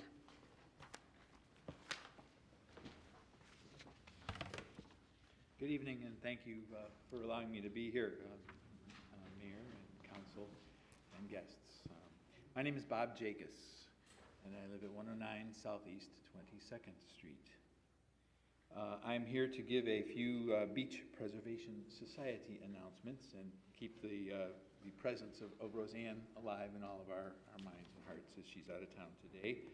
At our last, we have a meeting every month, the first Thursday of every month at 4 p.m. Right downstairs, and I think the public would be welcome, and so that's one thing that we know. One of my first announcement is that we're grateful to the majority of responsible dog owners who properly dispose of dog waste, and we want to have a reminder, though, that the dog waste is meant to go in the trash cans only, and we find that sometimes people are collecting the dog waste and then putting it back in the mailboxes and things where we keep empty bags Just in be there. careful when you reach in to get one. So please remember to the only place for dog waste is in the trash cans, and it sounds funny, but it's not funny when you're on the beach and you're the one reaching in for an empty bag and you find something else so anyway, that's one thing, but we really do love all the people who come and bring their animals, and they're now all on leashes, so we're at this point in time where they need to be on leash 24 hours a day. We're grateful to the generous participation of the many local businesses and individuals who contributed to making the 16th Annual Beach Preservation Society fundraising event a great success. We had many donations, we had a fabulous silent auction, and all of that money then goes into the budget. And again, the Beach Preservation Society and our board, we are all volunteers of the town. We get no money, so all of the money that's coming to the Beach Preservation Society from the fundraising events goes directly back into our activities for education and for keeping the beach a happy and healthy place to be. We have the Oak Island Beach Preservation Information Kiosk at the west end of Oak Island. Has now, as of today, there are 3 wonderfully designed and presented information panels for the public to view. There's a lot of education information there. There's sort of like scavenger hunting kind of information for kids. So there's going to be a couple more panels coming in the following in the following year. But these panels are beautiful, and if you have a chance to get out to the west end of the island and look at the kiosk out there, please review that. That's all, again, provided by the Beach Preservation Society funds that we've raised. And this last month, we had a fabulous Earth Day event, and we had approximately 150 to 200 kids at our Earth Day. They were brought over on school buses, and they spent hours with us and all of the other people who were at the booth there. And while they were with the Beach Preservation Society at the booth, they made friendship bracelets woven out of, we taught them how to weave friendship bracelets out of recyclable materials, bamboo and jute cloth or string, and the kids, the young kids were just there and look what I made, and oh my gosh, and we took them on tours from down the 43rd Street access up to 46th Street, and they saw the dunes, and they did some cleaning, and the teachers and the supervisors who were with them just said, gee, we had an Earth Day, we came to Oak Island, and we didn't just stay in the park, we got to see the beach, we got to see the ocean. And they were just so excited and grateful for that experience. The teachers and everybody just loved it. Our beach really is beautiful. Oak Island is really fantastic, and we hope that we can continue to work with everybody in the days and years to come. Thank you. Thank you. And Rebecca, my apologies, I forgot to mention the Earth Day event during my mayor's report. If you saw the pictures in the pilot, it was a great job staging that. Bob, did you need all these calculations on that sheet of paper you gave me? I think so. It's got a phone number on it. I don't know, I didn't know that a 1/2 foot cubed equals 3 foot squared. Oh, yeah. Yeah, learn something new every day. Madam Mayor? Please. Our consultant's here if you want to move the closed session up and go ahead and do that briefly. Council's pleasure. Mr. Marino is here. Do you want to go move the closed session up and go ahead and go into closed session, or finish the rest of the meeting before we do? Go ahead and go in closed session. Okay, it won't take but, what, 15 minutes or so? Probably, Okay. correct. We have a consultant that has come, and we pay him by the hour. So we're going to go ahead and go into closed session so we can consult with him on potential litigation. Counselor Painter, you're always so good at this. Would you, there you go. Madam Mayor, I move that we go into closed session to consult with the town attorney on potential litigation pursuant to NCGS 143-318.11A3. Have a motion by Counselor Painter. Do I have a second? Second. Second by Counselor Kaiser. All those in favor, please. Thank you. And you guys give us about 15 minutes or so, okay? Yes, sir. I'll walk.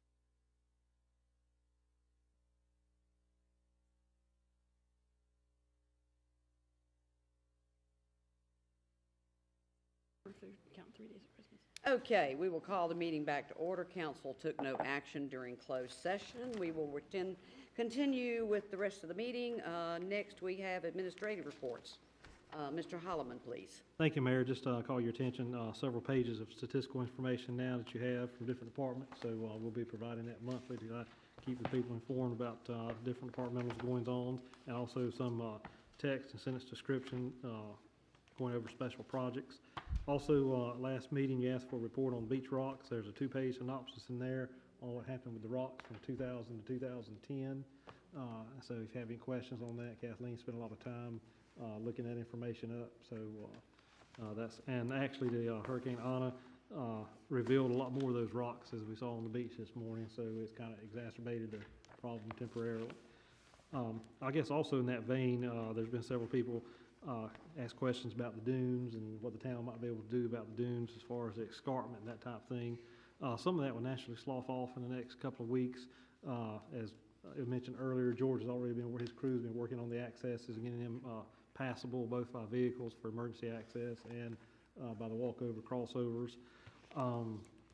At this time, we're not able to do any kind of beach push as far as pushing sand from the beach up to the dunes. Oak Island's very fortunate in that most of, they have secondary dunes, and so it did not take the total dune structure out. The town's going to keep working on that, and probably either in June or July, Moffitt and Nickel will be back. They had begun a study on the entire beach, and so probably reinitiate that. Kind of got put on the back burner with the Eastern Channel project. So those are some of the things we are doing to look at the dunes, and it's an ongoing necessity as far as trying to maintain those. Okay. If anybody has any specific questions, but that's kind of where we're at this time. Well, also, just should be noted that the summer is a time when beach comes back, sand comes back onto the beach that is typically lost in the winter, so that will somewhat, Just like when you have it lost by nor'easters, it typically comes back, aeolian action and that type of thing. And I always encourage sand fencing and other interest by private property owners as well. There are some private property owners who are doing some significant sea oaks on the west end, aside from the town's effort, so that's good as well. All right, the next item on there is the Brunswick County is discussing with Caswell Beach about taking over the Caswell Beach sanitary sewer system. We were working on that. We've gotten our figures and looking at rates and some other considerations. Spoke with the county manager today, and she would like her staff to look at that. So there's no action to be taken on that tonight, but we'll probably come back with a recommendation in June. Mayor, that's all I have at this time. Okay. And I assume some of the stuff, the conversation about the Castle Beach wastewater system, that will be during budget discussions also. Some will be, but this contract will be aside from the actual budget discussions. All right. Or this agreement, not contract. Okay, Mr. Eads. No Oak Island business to report, but a case of note that I'm involved in for the town of Emerald Isle is up on appeal. It's the case that the underlying issue is whether the public and the town can, what they can and can't do on the dry sand beach. If you recall, we talked about some local legislation that was passed a couple of years ago. We were successful in that case at the trial level. It's now at the Court of Appeals. The Pacific Legal Foundation has intervened on behalf of the plaintiffs in that case, who are oceanfront property owners. And the case has been briefed. All of those briefs can be found at the Town of Emerald Isle's website. I suspect it will not end in the North Carolina Court of Appeals either way. If we don't prevail, we certainly intend to pursue it to the Supreme Court, and I'm pretty confident the Pacific Legal Foundation will do the same. So I'll keep you posted on that, but I really believe that there's a potential that that will set the tone for what can and can't be done on the dry sand beach in North Carolina. It's a significant case. And that's all I have to report. Thank you. Okay, we'll go in the old business portion. We removed number 1. Number 2, Council Painter is discussion of the Brunswick Beaches Consortium, please. Okay, I was asked last meeting to bring forth a report on some of the accomplishments of the Brunswick Beaches Consortium for our town, and I have handed out a supplement to the agenda.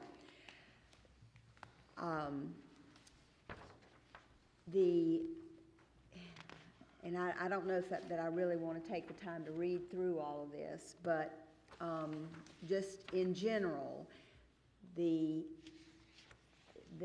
value of that organization is for building and strengthening relationships among the municipal, county, state, and federal, and by federal I'm talking about Army Corps of Engineers, government leaders, and representatives. A unified voice on coastal concerns is of extreme importance, and a forum for sharing knowledge, ideas, and experiences related to implementing and funding of coastal storm reduction projects.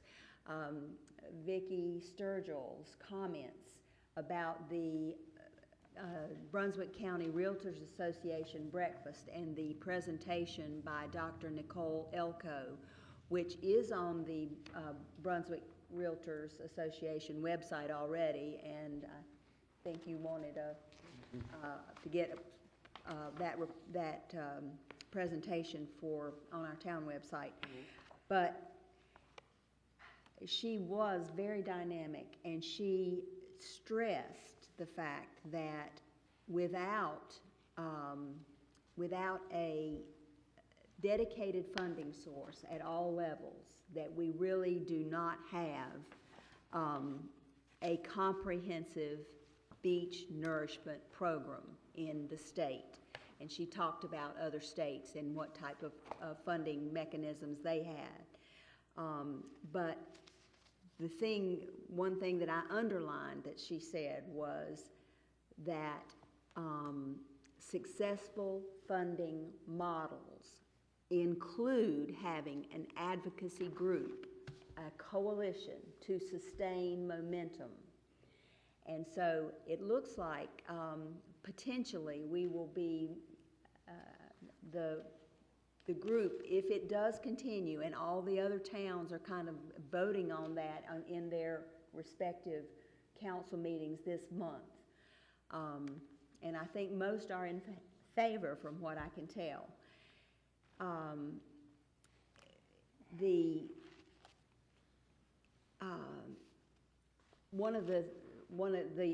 group may kind of evolve and the county may take more of a leadership role. And it was even suggested at this breakfast that the county hire a dedicated person for beach nourishment or coastal storm protection person. And that may happen, but I still see the need for a group, a coalition, an advocacy group that brings all the parties together so we can share knowledge, ideas. And so,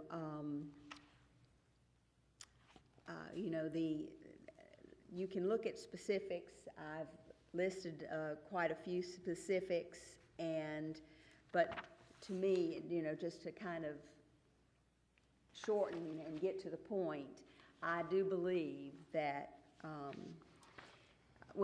do want to mention one thing as far as the future. Town councils turn over, as we know, and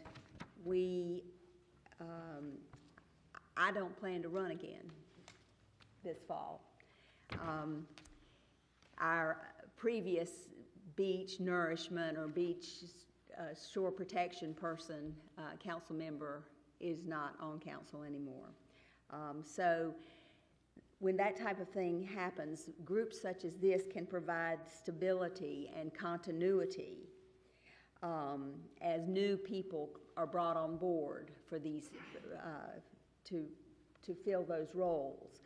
And in the future, we want to be able to make sure that we maintain relationships that have been established and keep a seat at the table with all the stakeholders that are involved in order to ensure a level playing field for all of us.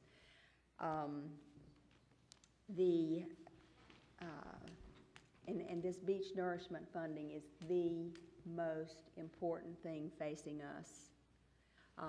At this same breakfast, the oil and gas exploration there was a presentation on that, and there was some discussion of potential royalties and revenue sharing from those types of activities. But that money, and definitely we need this function of this group to work on those type of things and work towards that.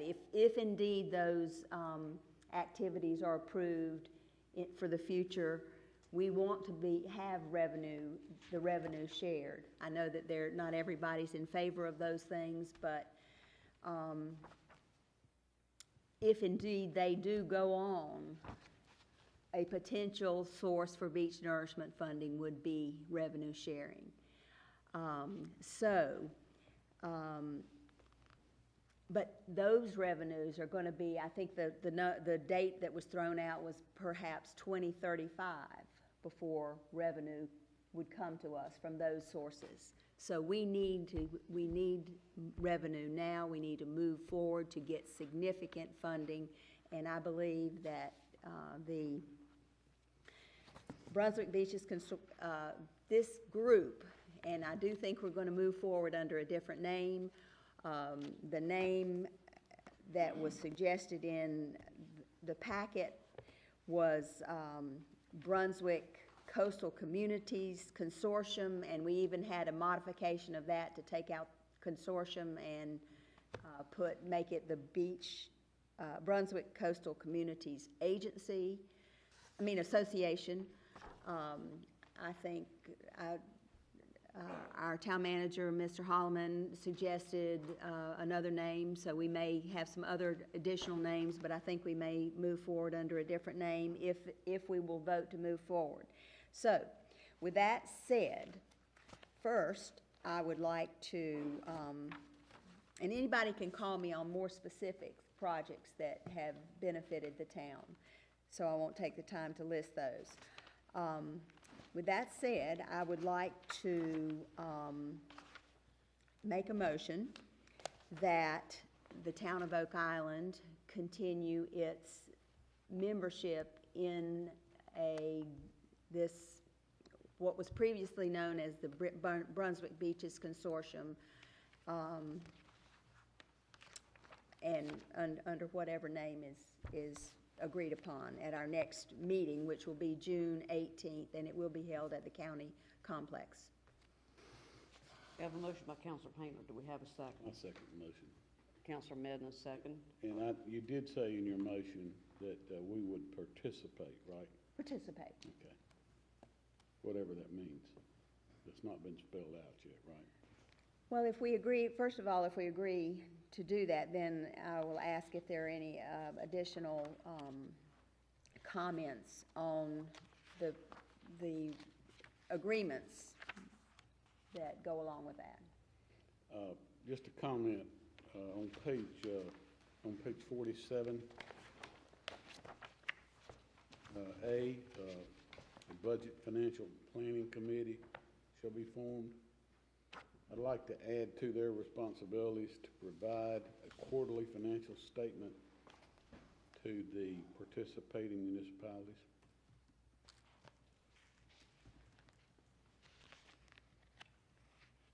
I was going to suggest that as a condition to any financial participation, that whatever the name of the group ends up being, they provide monthly bank statements to at least to Oak Island, and copies of any contracts they enter into within 30 days of entering those contracts. Real-time stuff. I mean, everybody gets a monthly bank statement or has access to a monthly bank statement. We meet once a month, so I think it marries up nicely. Well, that body meets bi-monthly. I mean, but would it be hard for them to just email a bank Bank statement? statements are public records. Scan them in and email them to the. And they may change their meeting Let me ask schedule. you a question, and I think this needs clarity for all of us. We'll not be participating in this in a monetary way every year like we have been in the past. It will be on an as-needed basis, and we'll be informed what the needs are and how much we need to contribute, right? Is that what you told me? Yes, that's correct, and I should, we left in the language about the need for a budget, just in case there is a need for the budget, but comments were made at our last meeting that for now, and it would only be on an as-needed basis, just like you said. And but they just wanted to leave the language in there to cover us when and if we do have the need for a budget. Note, Jim, that may not stay as shall be formed. Well, and just on that particular point of that, I was going to note that I had noted a change in number 13 on page 47, just to say that committees of this group may be formed as necessary by the board and shall be solicited, so on, so on, so on. So in other words, just to leave open the fact that we're not suggesting that these committees will or shall be formed, but just that they may be formed as deemed necessary by the board, and if so, then they shall be formed from volunteers or whatever, just as stated. So I was going to already make that change to number 13 to say committees of this group may be formed as necessary by the board, and shall then shall be solicited from interested parties. I would say, just so it reads easier, and if so formed, shall be. And if so formed, okay. Well, do you want to wait until you have some money to manage before you appoint a financial committee? Would that not be a part of your structure? And if there were monies to be dealt with and to be managed, then that committee would already be in place. That's what she said, that they may form the committee. But I think it shall form a committee. I think they need to, if they're gonna organize and put together a structure, then a financial committee should be a part of your structure. Well, but Jim, the only financial. I understand And this is that. information. I understand that, Mayor, but what I'm saying Debate, is. it's information. They have no financial activities, currently. But there other could than- be. There may could be, and at that a budget or financial planning committee may be formed at that point, Well, that they need one. I think you need to go ahead and make that a part of your structure. Appoint the committee, and then when there are monies to be managed, then you got a committee in place to do it. I agree. Okay, Yeah, Okay. that's what I would suggest, but they want to talk. so that one remains shall. Councilmember Painter, if I may, what, at the next meeting, are these things gonna be hashed out? Yes, if indeed we have a group to go forward. I was just wondering if, to streamline this, if we could pass something, if the board is inclined to, saying you're interested in participating in the group,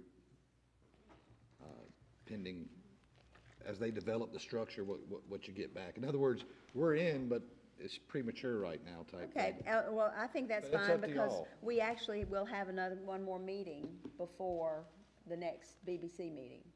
We'll have another regular council meeting in June, so maybe we can take some extra time. So You can take our input to your next meeting. I can, and we'll have another meeting before that, so we'll Do they have a lawyer? Is anybody helping, a lawyer helping with them? They haven't needed one, we thought. It might be helpful to get together, maybe that group get together before the June meeting, and I think it would be nice if, whatever the new group is gonna be, to have a more outlined format with some of these ideas that have been mentioned here tonight, so. Yeah. Now, Council Painter All can right, work so with, I'm sorry, just make sure I'm understanding what you're I'm suggesting. saying this group, instead of waiting until, your group, instead of waiting until June, maybe they can accelerate a meeting and come back with some of these concerns they've heard from our group, because I don't think this board's gonna be able to make a decision until the new group is reorganized and come back with another agreement, a revised agreement to address some of these concerns, because I'm sure other towns have voiced these same items they'd like to see in a group moving forward. Well, the motion that you made was just for us to agree to move forward with it. We can vote on that, and then you can bring us back your. That's fine. I mean, There's nothing they're dealing with. they need to time see there's an sensitive. interest, right? I mean, that's what Yes, this is all that's about. what we need to know Okay. first Well, of I think all. that motion satisfied Yes. as that. We're not talking dollars or anything. We're not talking entering any contracts yet. Just out of curiosity, is there any project that we've done here on the island involving sand, beach renourishment, or anything else that we couldn't have done without this group? Would you repeat what you said at the last meeting, please, Councilor Painter? It may not be something that we could not have done, but because of Well, this that's group that's the question, and I asked at the last meeting. and their efforts Just, about Mayor, not Mayor, having to just- pay for our Mayor, study from the Mayor, board. just a moment, please. Please. That was my question, and I see here on this sheet, we've got, we're gonna work with, we're gonna have advocacy, we're gonna do this, and we're gonna strengthen relationships, and all that's fine if everybody just wants to go there and just sing Kumbaya, and, I mean, it's fine with me if that's what you guys wanna do, but what I'm interested in, and what I asked for is there any, I'm interested in beach renourishment and sand on the beach, and in 16 years, or however long we've had this, is there anything that they have done that we couldn't have done to get sand? And I don't see it, I really don't. Well, I will just have to say that I've listed the sand projects that have impacted our beach, those being the, what's called the Turtle Project and the Wilmington Harbor Deepening Project. Those put sand on our beach in 2001. And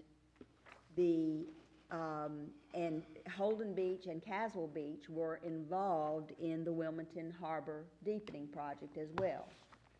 Sand went on those beaches at the same time, in the same project.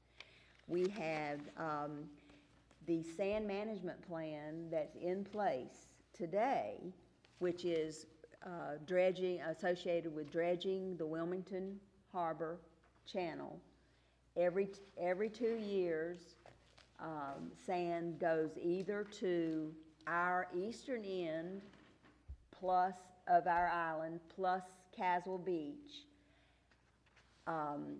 Well, there's a 6-year cycle. And it's done every 2 years, and 2 of those, twice, sand will go to Bald Head Island. Once in the 6 years will go to Caswell Beach, Oak Island, eastern end. There has been a suggested change to that sand management plan, which would, every dredging cycle would put sand on Bald Head Island, the sand that supposedly comes from Bald Head Island, back on Bald Head Island, and sand from Oak Island, Caswell Beach, back on our beaches. And all of those things,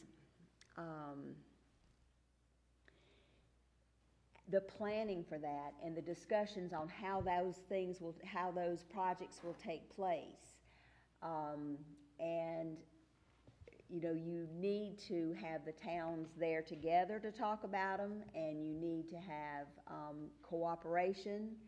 And I mean, you say we could do it on our own, but you certainly learn and have a better chance of success if you are moving forward with a plan that is agreed to by all the parties involved. And I really think that these coalitions and these relationships with these towns has helped with that. We did not get, I mean, and truthfully, we've been working for we tried to get our 50-year plan, but it just has never materialized. And that's unfortunate. But the studies that have been done by the Corps, and we had many meetings with the Corps, not just our town, but our town together with Caswell Beach and Holden Beach. We went to the Corps headquarters and listened to how their studies were prepared and provided input on the studies. Those studies will form the basis. They will be a preliminary things that Moffitt and Nickel can use in preparing our engineered studies for our Go It Alone Beach project. So I just have to say that I think that it's been a valuable group to be a part of, and so. Well, I mean, don't you think that most of that's done on a state and federal level to begin with? I mean, I still can't wrap no, I don't. I still can't wrap my head around anything that's done here on beach renourishment that we couldn't have done without this group sitting around talking and sharing ideas and one thing and another. I just haven't seen anything that accomplishments. I mean, you know, and I'm not getting on you, Carol, because, you know, but, you know, if you want this thing and you guys want to sit around and talk and whatnot, I'll be for it. May I ask a quick question, please?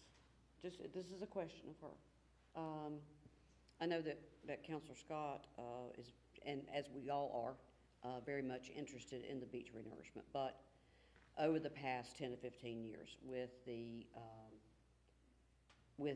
other coastal issues that we've faced, the critical habitat rulings, static lines, the inlet hazard areas that the Corps almost extended on Oak Island, all of the dredging project, the shallow draft inlets, the deep harbor inlets, the Wilmington Harbor project, all of those issues, I believe, if I'm not mistaken, I know they did in the meetings that I attended, did they not have a large voice, a loud voice, with all of those issues over the years? What I will say about that is that those meetings served to inform, make sure that the groups were informed, and so that when action was necessary by the individual towns, that they could go back to the towns and ask that a resolution be passed in support of this, or comments be filed, that templates were provided for, and the town would, I mean, I've worked with Steve Foster on a couple of letters just this year about it's for the issues is out of my head right this second, but it is a huge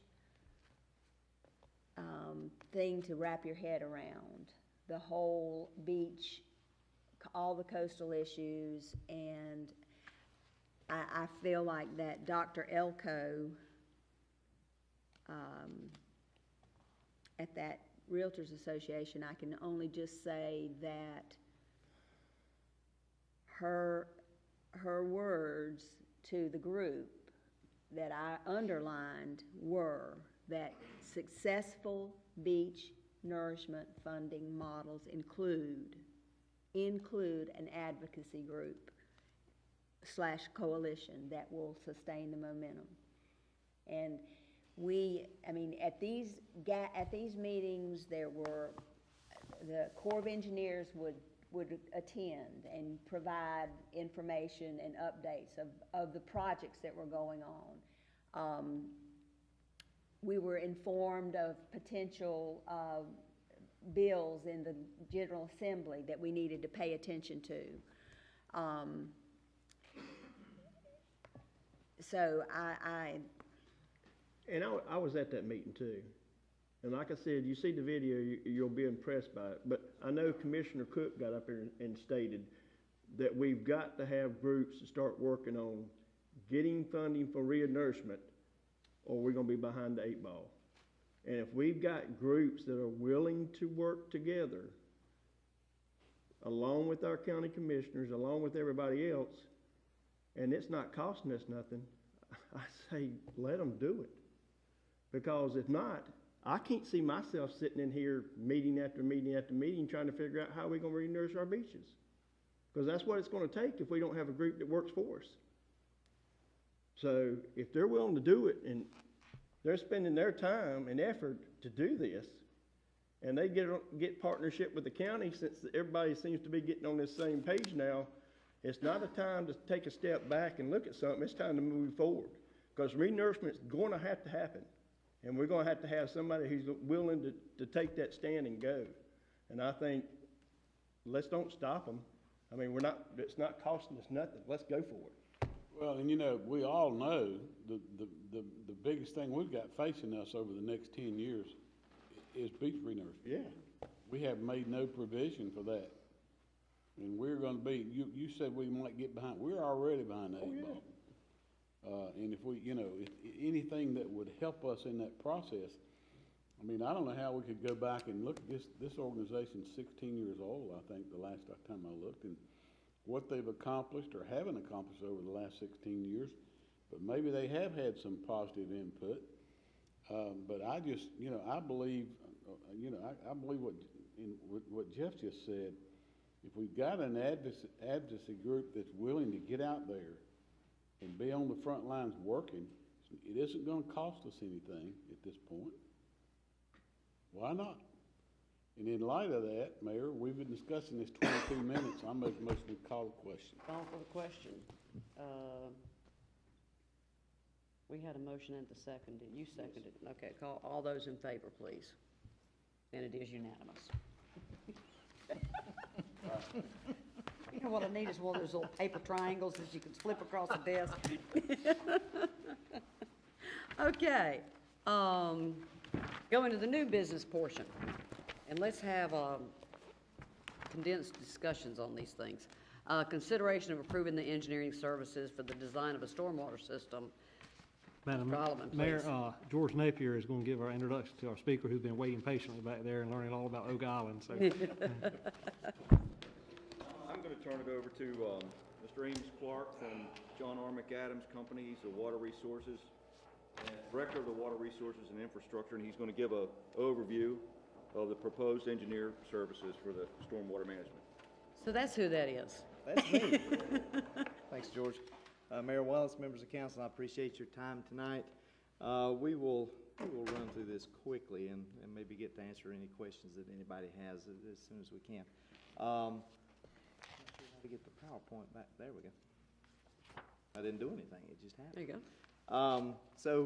McAdams has been involved in the stormwater management system here at Town Hall since I think 2012, and I think Mr. Eads and I have actually sat down and met on this. This is just, I won't read through all of this. It's a little bit about who we are. Our history on the project has been since 2012. We work for the town, but through the Smith Anderson Law Firm, so not directly with the town. We prepared some new preliminary design for the stormwater system retrofit to make some changes in the existing system out back here.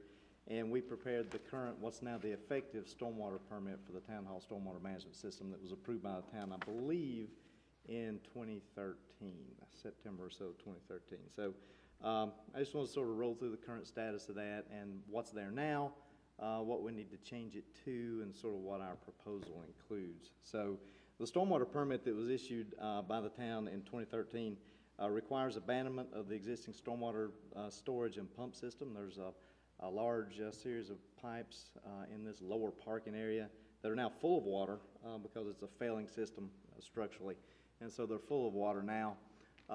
So this just requires abandonment of that. We're not planning to take it out, but just really just pump it full of some grout or something and just leave it in place. Requires an upgrade of the underground infiltration system, likely that's up here in the front. I think it's a handicapped parking area now that's gravel. That's now the current infiltration system. We have to get a little more capacity in that, so it requires some upgrade there. It requires some modification of the site storm drainage system, which is really in the area in the lower parking lot where the existing storm drainage ties into that storage area. It requires us to rework some of those pipes to work around that. What we did with the stormwater permit was a preliminary design and a cost opinion that was completed with that permit submittal back in 2013. This is what's here now. I think we've talked through that. All the site runoff of the little blue arrows that run down into the storage. The purples has pumped back up and around to the existing infiltration area. We're taking the whole site back there now and taking that first flush runoff and pumping it up to infiltration, or that was the plan right now. I think the pumps are off and the system's full of water in the back. What we require out of this is to get rid of the existing, not get rid of, but abandon in place the existing storage system in the back. That's the two big red X's on the plan. Do some revision to the storm drainage in that oval area that I have circled, just to make the water flow the way it needs to flow once we bypass that storage area.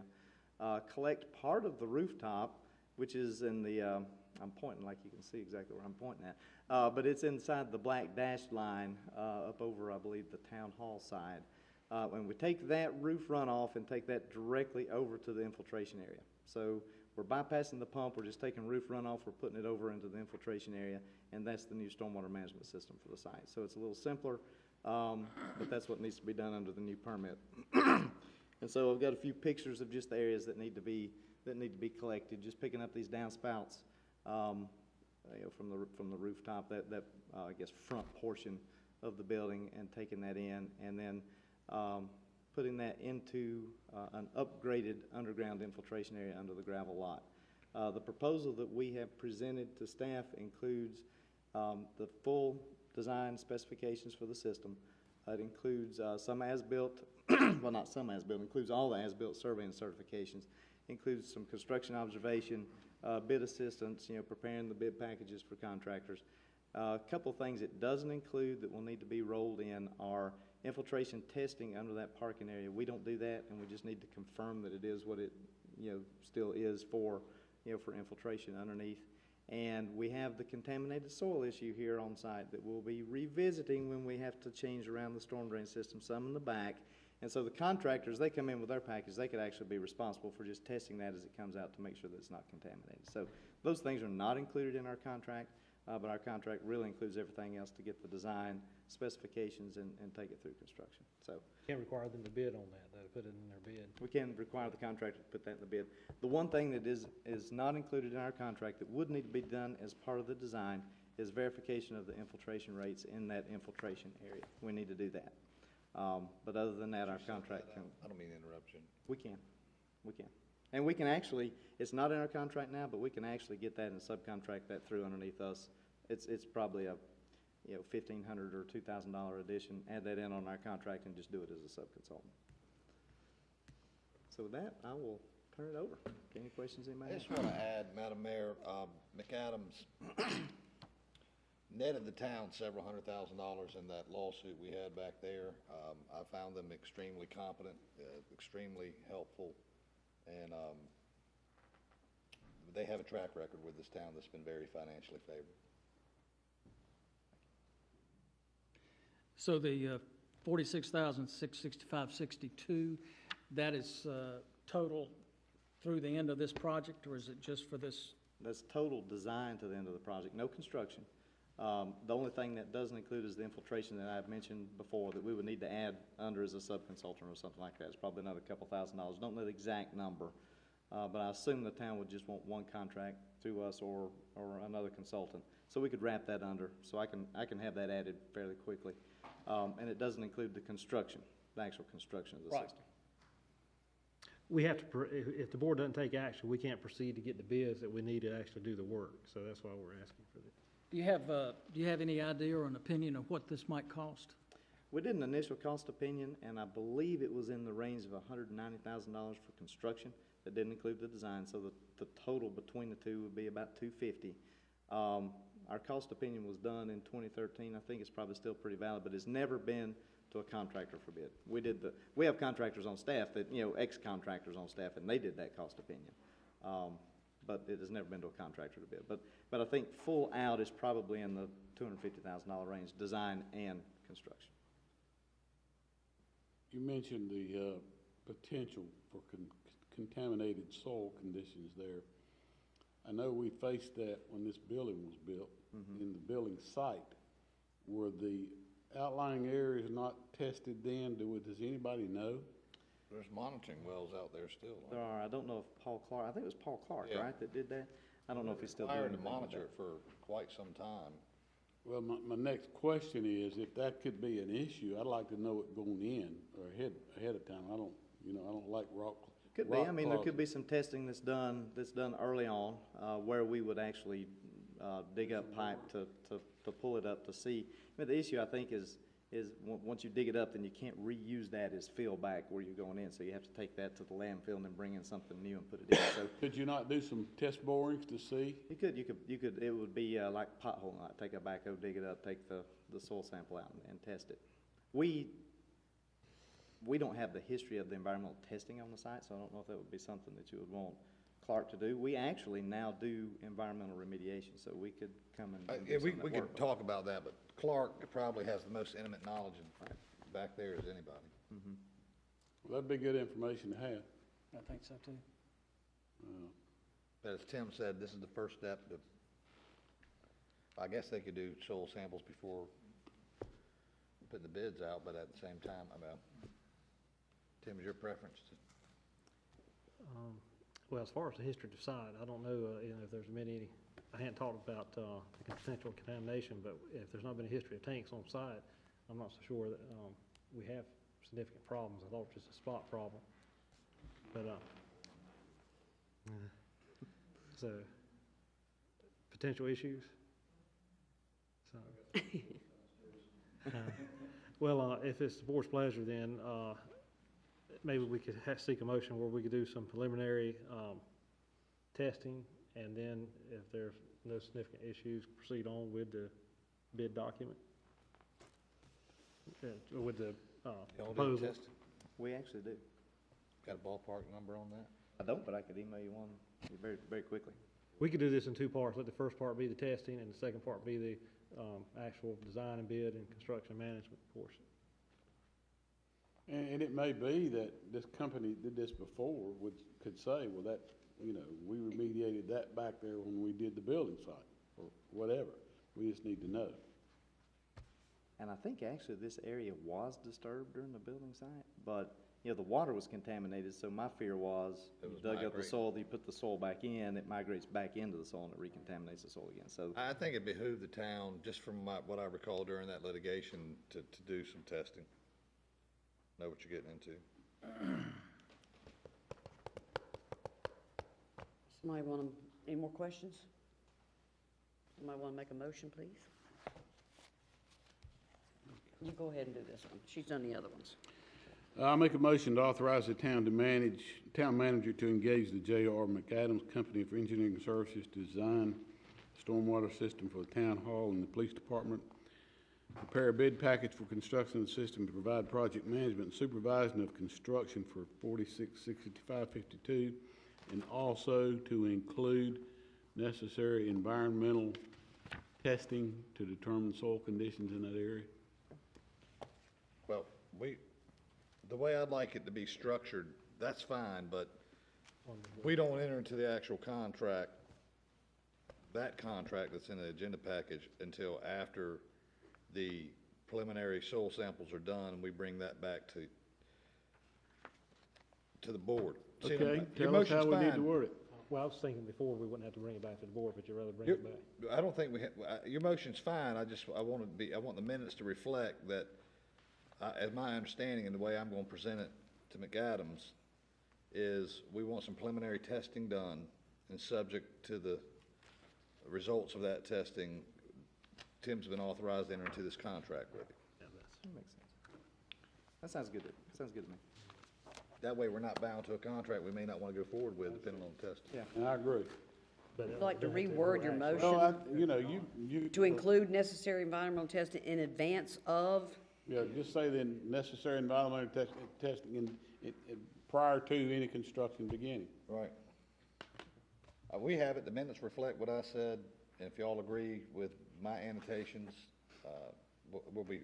Tim and I have enough what we need right now, Okay. if this passes. Do we have a second, Counselor Kaiser? Any more discussion, please? All those in favor, please, and it is unanimous. Okay, thank you. And thank you for staying so long this evening. Okay, what did I do with my agenda? What's next?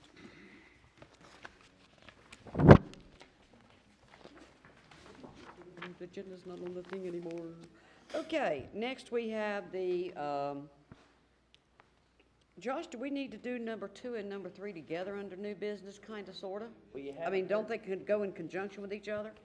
You haven't heard the proposal from, Need to do 2 seen separate? the Okay. voluntary agricultural right. memorandum of understanding. Then number 2 is consideration of proposed memorandum of understanding with Brunswick County for the Voluntary Agricultural District Program. I'm gonna introduce Mamie Kaysen, who's with the county. And you guys know Kirsty Dixon from her previous, so let them take it over from here. Good evening. I promise that I will be talking as fast as I can.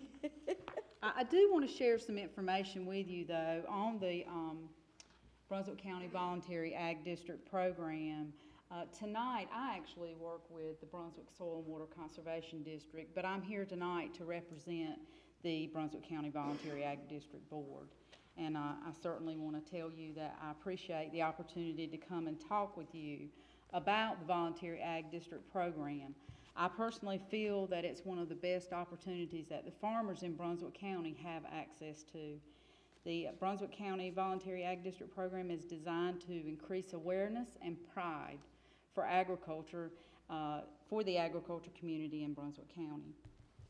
So I'm going to try to just kind of go quickly through this, but I do want to hit some of the highlights The program was adopted by the Brunswick County Commissioners back in 2001, and again, it recognizes the importance of agriculture to our county's economic and cultural life. Right now, we currently have 192 agricultural producers enrolled with over 27,700 acres in that enrollment. To be eligible, let's see, let me back up. Okay. Serving on our board currently now, I'm not going to go through all those again because of time, but I want you to see that the folks that are involved there are with agriculture, one from my board, Brunswick Soil and Water, Farm Services Agency, Brunswick County Farm Bureau, Cooperative Extension, and then we have a member at large that's associated with agriculture business.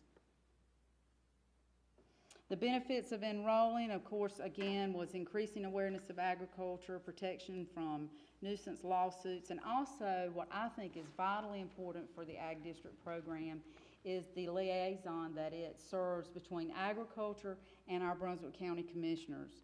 And certainly we're oftentimes asked questions and wanting opinions from the agriculture community for the commissioners.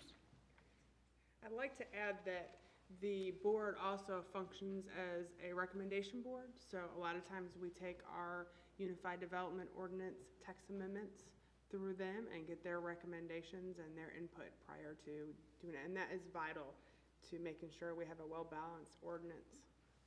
And I think it's helped with communication with agriculture to understand, too, where the planning departments are coming from when they're working in those areas. This is a map. This one is not the latest map, but it gives you an idea of the counties in North Carolina that have adopted voluntary ag district programs. The ones that are in it looks a little light green to you there. And then this is Brunswick counties. Again, there you'll see the green. It's hard to see from the slide, but when you look at this map, it also includes the half-mile radius from the farms that are signed up in the Ag District program.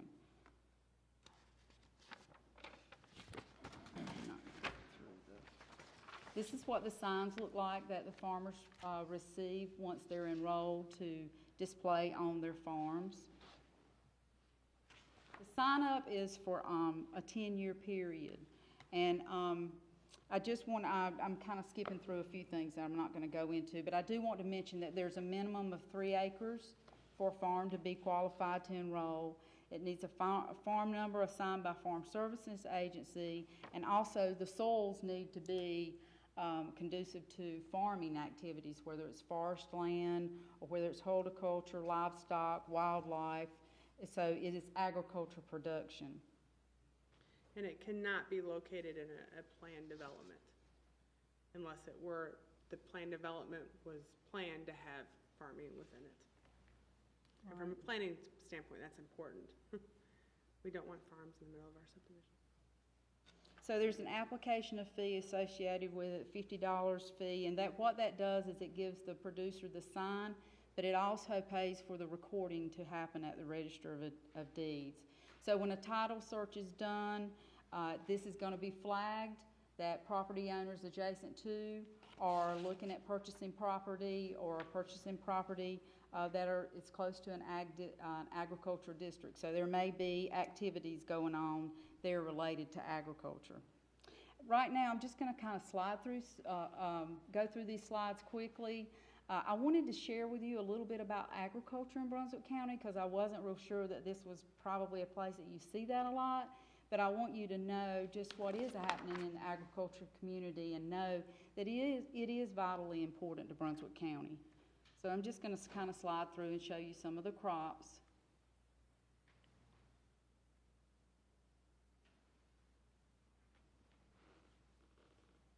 And then the next thing I did want to mention is that we do have animal operations in Brunswick County.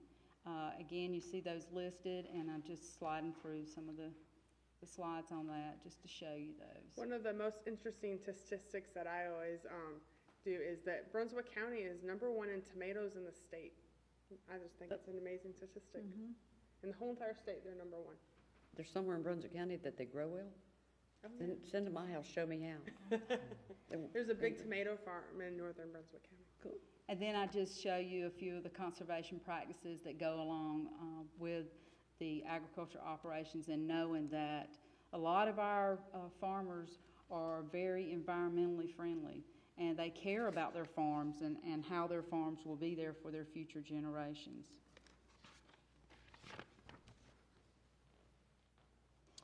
So, comes back to you guys. I just wanted to mention to you the Brunswick County towns that we do already have in place memorandums of understanding with. I appreciate the Brunswick County Commissioners supporting the agriculture community by implementing this program, and it is recognized as one of the most successful in our state. We were the first on this side of 95 to establish a voluntary ag district program. I hope that you all will consider thinking of joining us with this memorandum of understanding, because we cannot approve farm applications that are located within your town jurisdictions. And just so that you know, and I don't know if Kirsty's going to mention any more about this or not, but it wouldn't add any administrative duties for you.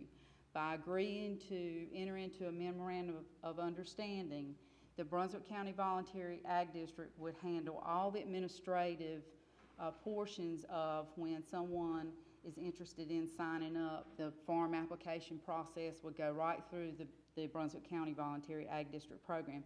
So your town would not actually have to adopt a program and go through all that administrative process.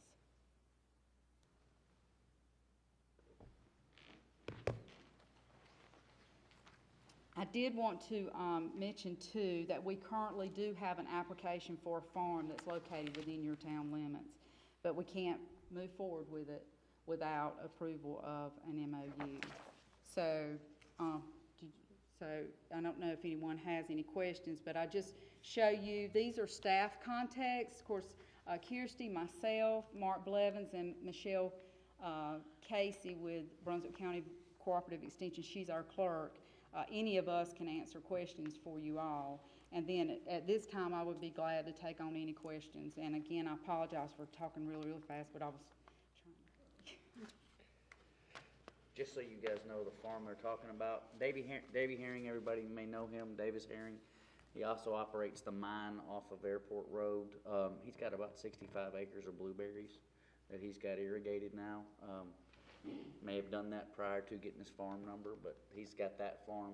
And Bill Easley also has a blueberry operation along Airport Road, but he can't get a farm number either for it. If you go the new extension of Airport Road, just off to the right, he's got all about 6 acres right there filled with blueberries. There's no protection for them if somebody in one of the surrounding neighborhoods that either in us or outside, they can protect the people on their side, but we can't protect our people. We can't protect Bill Easley or Davy Herring without having something like this from lawsuit. So we do have farms here. We have active pine forest right now, which are considered agriculture, and that would, well, we got 3,400 acres of that just on one parcel of land. So we've got some forestry and some farming going on, and it's just, I mean, it's an easy, you know, it doesn't cost us anything, no administrative task. They handle it. I think it's a win-win for us. And our goal with the Ag District program is to create harmony between those two, and also to help create the awareness that the agricultural business is located within that area. So folks know you're in there, and that's what the sign does. That's what the signage does. The town would be aware of any applicants, because as part of the review process for each one that comes, we have to find out what is zoned and what is the future land use. So in the event that it is the future land use is commercial, the board might like look at it and say, you know, this might not fit into what the town's thinking. So I'll be having conversations with Josh about it. But it's an opt-out situation, so they could easily, it's a pre-development type thing. So a lot of pre-developments likes to be in agriculture, and then they opt out last minute, so that can happen too. One of the few things that within our ordinance that's allowed everywhere is a bona fide farm. You can have a bona fide farm anywhere in any district in the municipality. So, I mean, we might want to adjust that depending on how we grow in the future. Right now, it's just permitted by right. That's another thing. It's one of the first things you learn in Planning 101 is the case law about the farmers that have been there for 60, 70, 100 years, and a developer comes in and develops, sues them and wins, and the farmer gets shut down. We don't want to see that happen here. I mean, we're not talking about hog farms. We're not talking about chicken operations. We're talking about blueberries, so, you know, that our citizens could drive a mile over the bridge and go pick blueberries at a U-Pick farm. You know, we're talking about different types of agricultural activities than with those case laws, but that's pretty much what's happened in the past. In the zoning world, there's case law where these farmers get put out of business, these families lose everything they've got, because a developer comes in and does stuff, and we want to protect them from that. It is a voluntary program. Not all agricultural producers are in the program. Madam Mayor? Please. I move to approve the memorandum of understanding regarding voluntary agricultural district program between Brunswick County and the town of Oak Island, and that our town council hereby finds that the proposed memorandum of understanding is consistent with the CAMA land use plan adopted April 13th, 2010, under policy A2.A.9, protection of natural resources. We have a motion. Do we have a second, please? Second by Counselor Medlin. Any further discussion, questions from council? All those in favor, please. And it is unanimous. Thank you very much. Good presentation.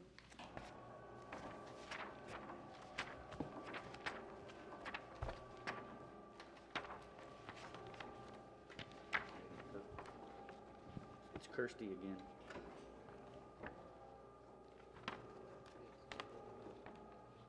We're not doing a presentation. You guys are gonna take action. Okay, now this is in conjunction with your presentation earlier. That is correct. May I ask a quick question, Of course, Josh? any questions? Behind the A-frame in Bill Smith Park, Rebecca's not here anymore. They've had long-range plans of trying to set up another kayak launch back there. What is that waterway that's back there? That's the Wildlife Creek. Yeah, I can think, I don't know what the name of it. We call it Wildlife, that's where the Wildlife Landing is. I don't know the exact name.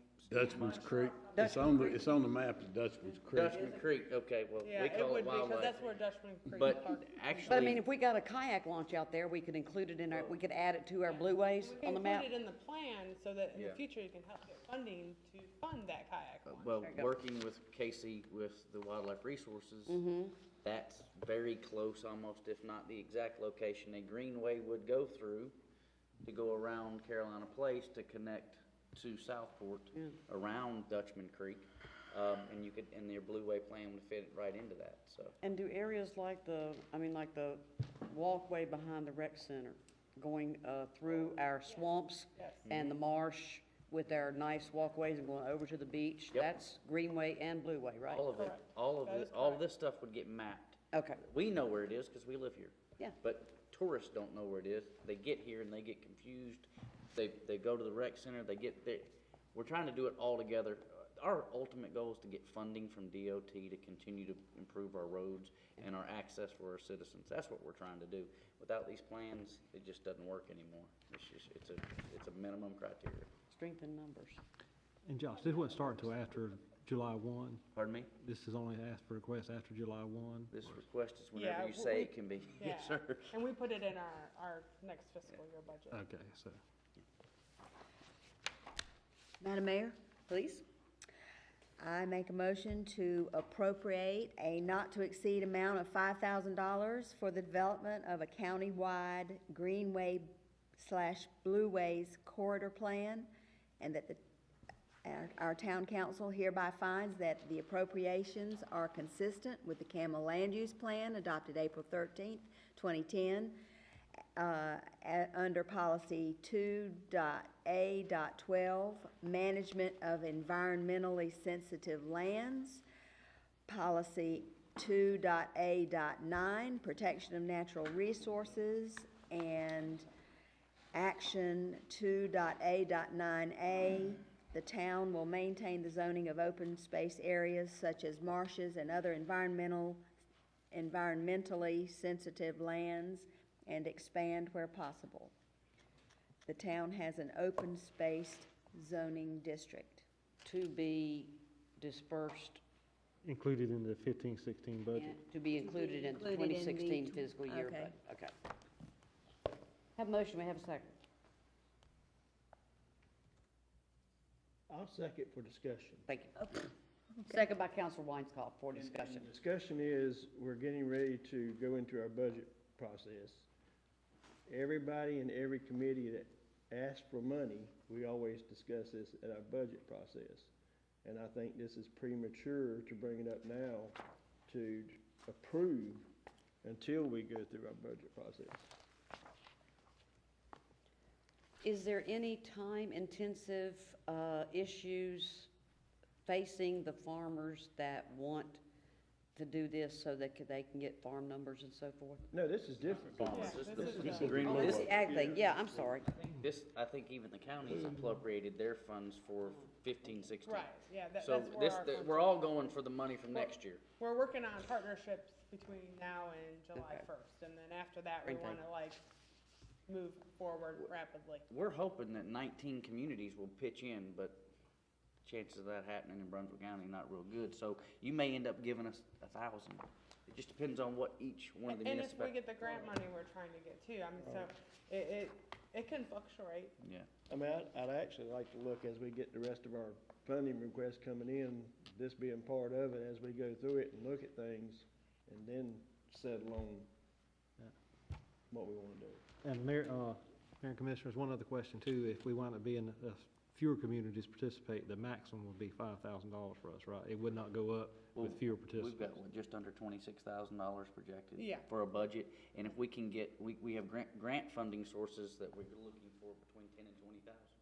So if we can get that from Wildlife Resources and some I mean, if other. we can get every town to participate, it's like $1,200.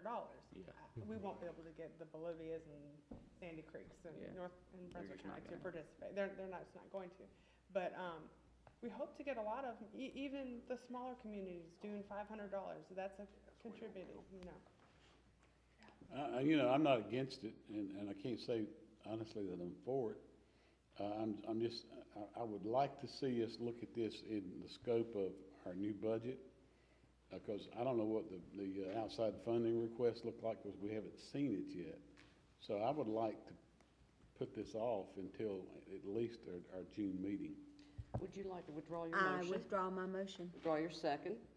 Council consensus that the manager add this to the proposed budget as part of outside agency funding? That work? Okay. Thank you for such a good presentation tonight. Next is consideration of proposed amendments to Section 10, Article 3, filming and videotaping.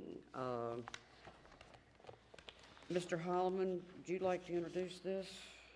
Madam Clerk, Madam Mayor, their town clerk's worked on this extensively, so she might give a better summary on that. She has been the one that's closely involved with this. As I said in the memo, and I'll be very brief, we do get a lot of requests about filming in the town, and most of the requests we get are from very small productions that would be, their effect on movement in the town would be minimal. And when we discuss the fee of $1,000, they usually balk at that. We've lost probably 4 projects this year. I don't know what all of them were, but I do know the one was for a show that was going to be on the Travel Channel. Mayor, I have a motion. Make a motion to amend Section 10, Article 3 of the Oak Island Code of Ordinances, and the 2014-15 fee schedule is presented. We have a motion from Councilor Scott, second by Councilor Kaiser. Any further discussion, please? One question, please. Being that the fees that are suggested are fairly significantly lower than the original, do they in fact cover our costs? Well, it would, because we have so many other specific fees. If they wanted to do fireworks, or if they wanted to have police officers there, all of those fees are laid out separately. So this $1,000 fee is really just the administrative permit fee.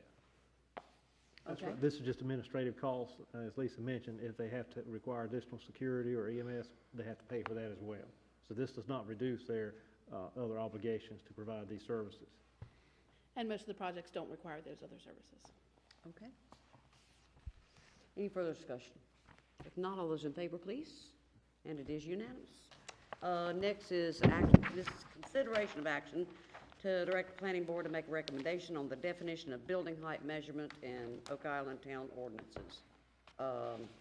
Does the council like to hear from either Steve or Josh on a review of this issue, please? Or not? Should I read? I will put it on the agenda. Pardon? Put it on the agenda. I put this on the agenda because people have been screaming in my ear about the buildings, several buildings, houses going up on the island that appear to be over height. And back in the February planning meeting, Josh Crook drew to the planning board's attention that our town ordinance, as it defines building height measurement, was not completely in accord with, was not in accord with the North Carolina State Building Code. The town's ordinance said that the height would be measured at the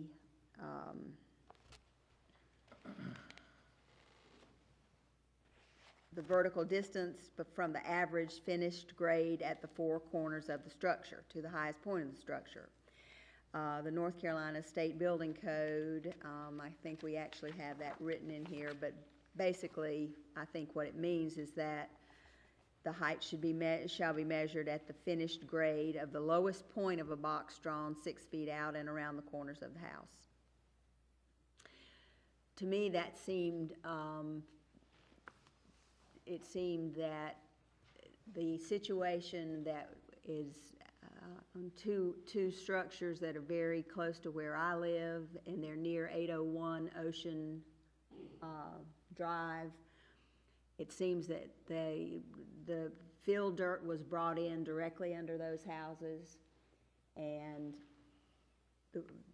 I guess it's about 2 feet of fill dirt, and they were able to gain just about 2 feet of height, I believe, when you measure from the corners of the structures, as opposed to if you look at the houses, from where the fill is, it slopes out and downward, and therefore gives extra height to those structures.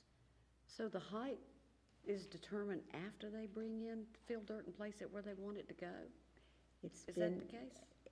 If our height is measured at the finished grade, at the average of the four corners of the structure. Finished grade, okay, so they can bring in fill dirt, and CAMA allows like 2 feet or so, or?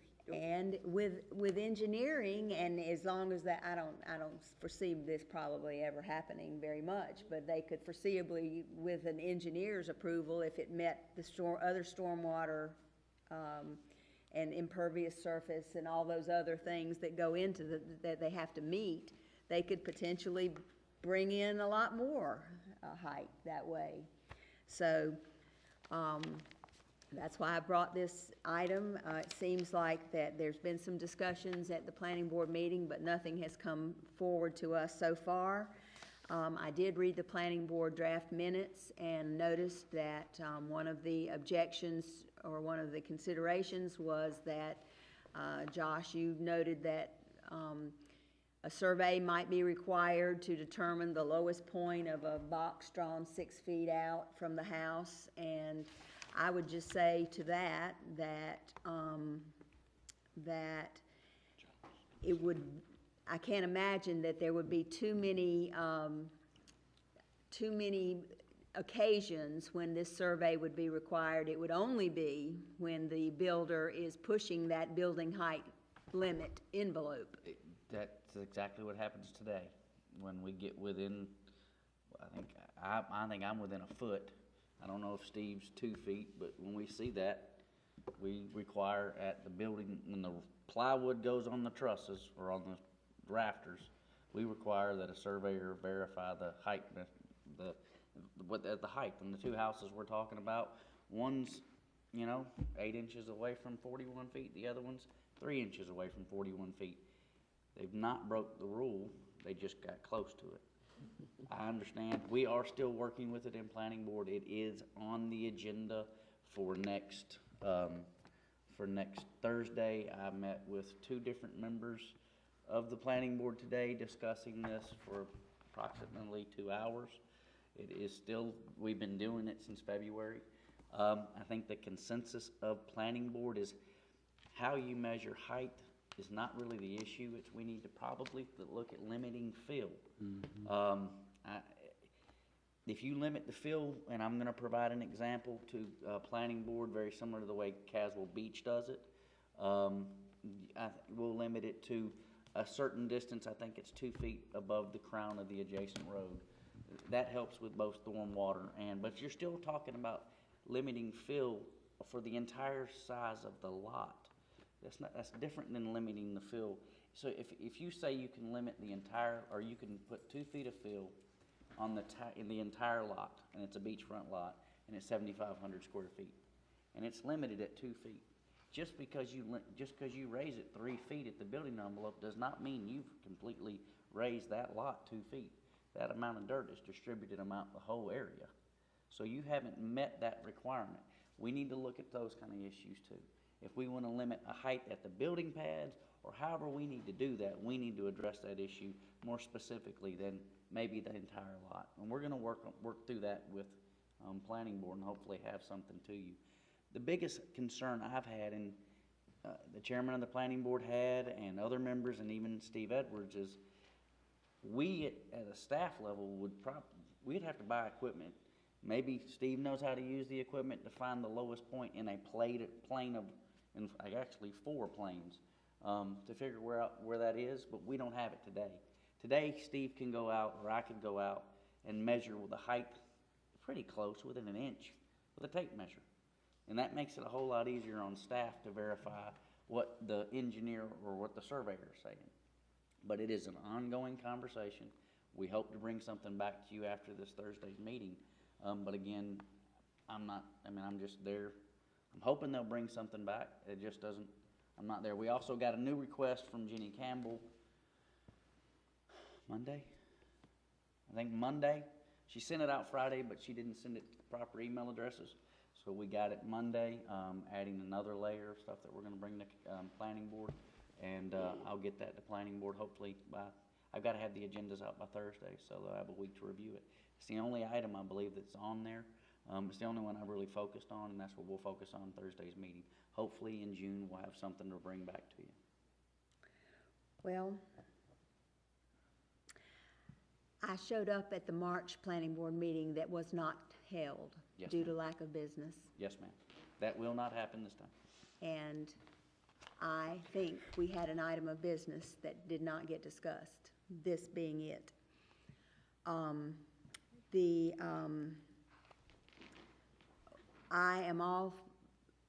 all in favor of limiting the amount of fill.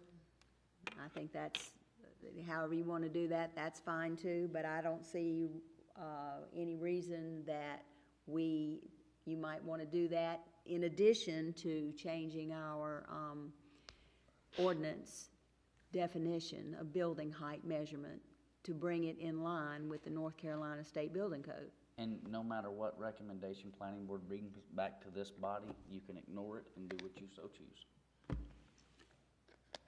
I mean, that's being counsel. You don't have to listen to them. You take their information, but you have the ultimate decision power. They don't set policy, you guys do. They make recommendations. So The suggested motion is to ask the planning board to recommend language, which brings our ordinance in line with the state building code. So we're not, just asking you guys to bring. We'll be glad to do that. One thing that is a concern, though, Carol, will tell you, is the actual measurement of changing the way we measure the building height. And the way you want to measure it now might save a few inches or a foot or whatever, okay? But some other time down the road, someone else could change the way you measure, and they could actually gain footage as well. And I'm not so sure that's not a legal issue. I mean, if we have a height referendum at 41 feet or 35 feet in the A zone, and we set that height referendum based on the way we measure to get the height, now we change the way we measure to get the height, are we actually changing the height? I think it's a legal question. I don't know the answer to that, but I think that that would be something that we might want to look at. I'd have to look at the language of referendum in our ordinance. It's a good point, but 18-2 simply says, any changes or modifications to the height limit in the town of Oak Island must be subject to a referendum. I don't know, and again, but Lisa. 41 feet is 41 feet, and if you make 41 feet, really 43 feet by artificial means by bringing in dirt, I mean. That changes the height. That's why it's a fill issue. Well, that's what I'm saying, but I mean, I understand the point. Before, when's your next meeting? Next Thursday? I mean, I can give you my input on whether I think that would violate the referendum language. And Ms. Stites is also researching, 2006, there was an awful lot of conversation about height, how you got to it, how the referendum thing got placed. She's researching those documents, and as soon as she gives them to me, they'll be part of their packet. It was his suggestion that we get them because he was here. I wasn't. I mean, I was in the area, but not working here, and that may be very helpful to you guys to see how Dara and Jim, I don't know if you were on back then or not, but whoever the council members were at the time, they spent an awful lot of time working on it. We spoke, it's, actually the minutes aren't very comprehensive about all we talked about, and obviously we're a little more for this for you, Carol, but we determined that it was, we think that planning board thinks it's a feel issue. That feel is causing the artificial height elevation that you're talking about, and not necessarily a measurement issue. So if the feel issue is handled, which we think that staff is going to bring us something back to the planning board meeting, that that will also correct the height that you're concerned about. But well, the motion's to direct the planning board to come back with something, right? Right.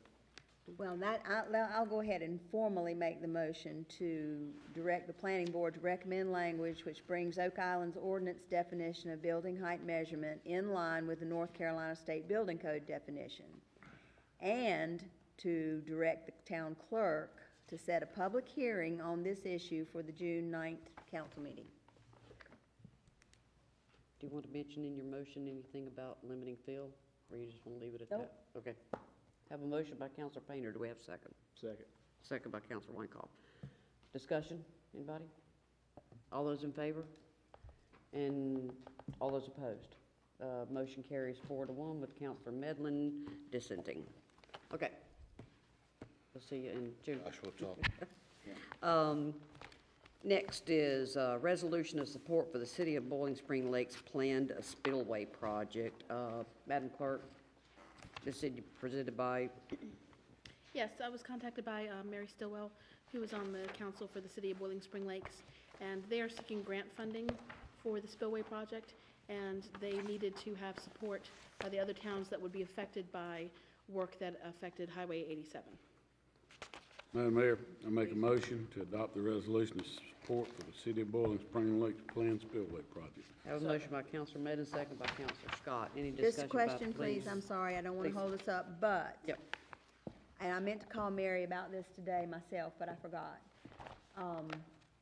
It says that they're pursuing grant funding, but then it's saying in here that, and I don't have any problem with this, I just want to clarify, that they are wanting funding from the state and the county. Yes, the presentation in here was what they made to the county, and we included it just so you would have the information about the project. But they aren't asking us for any money.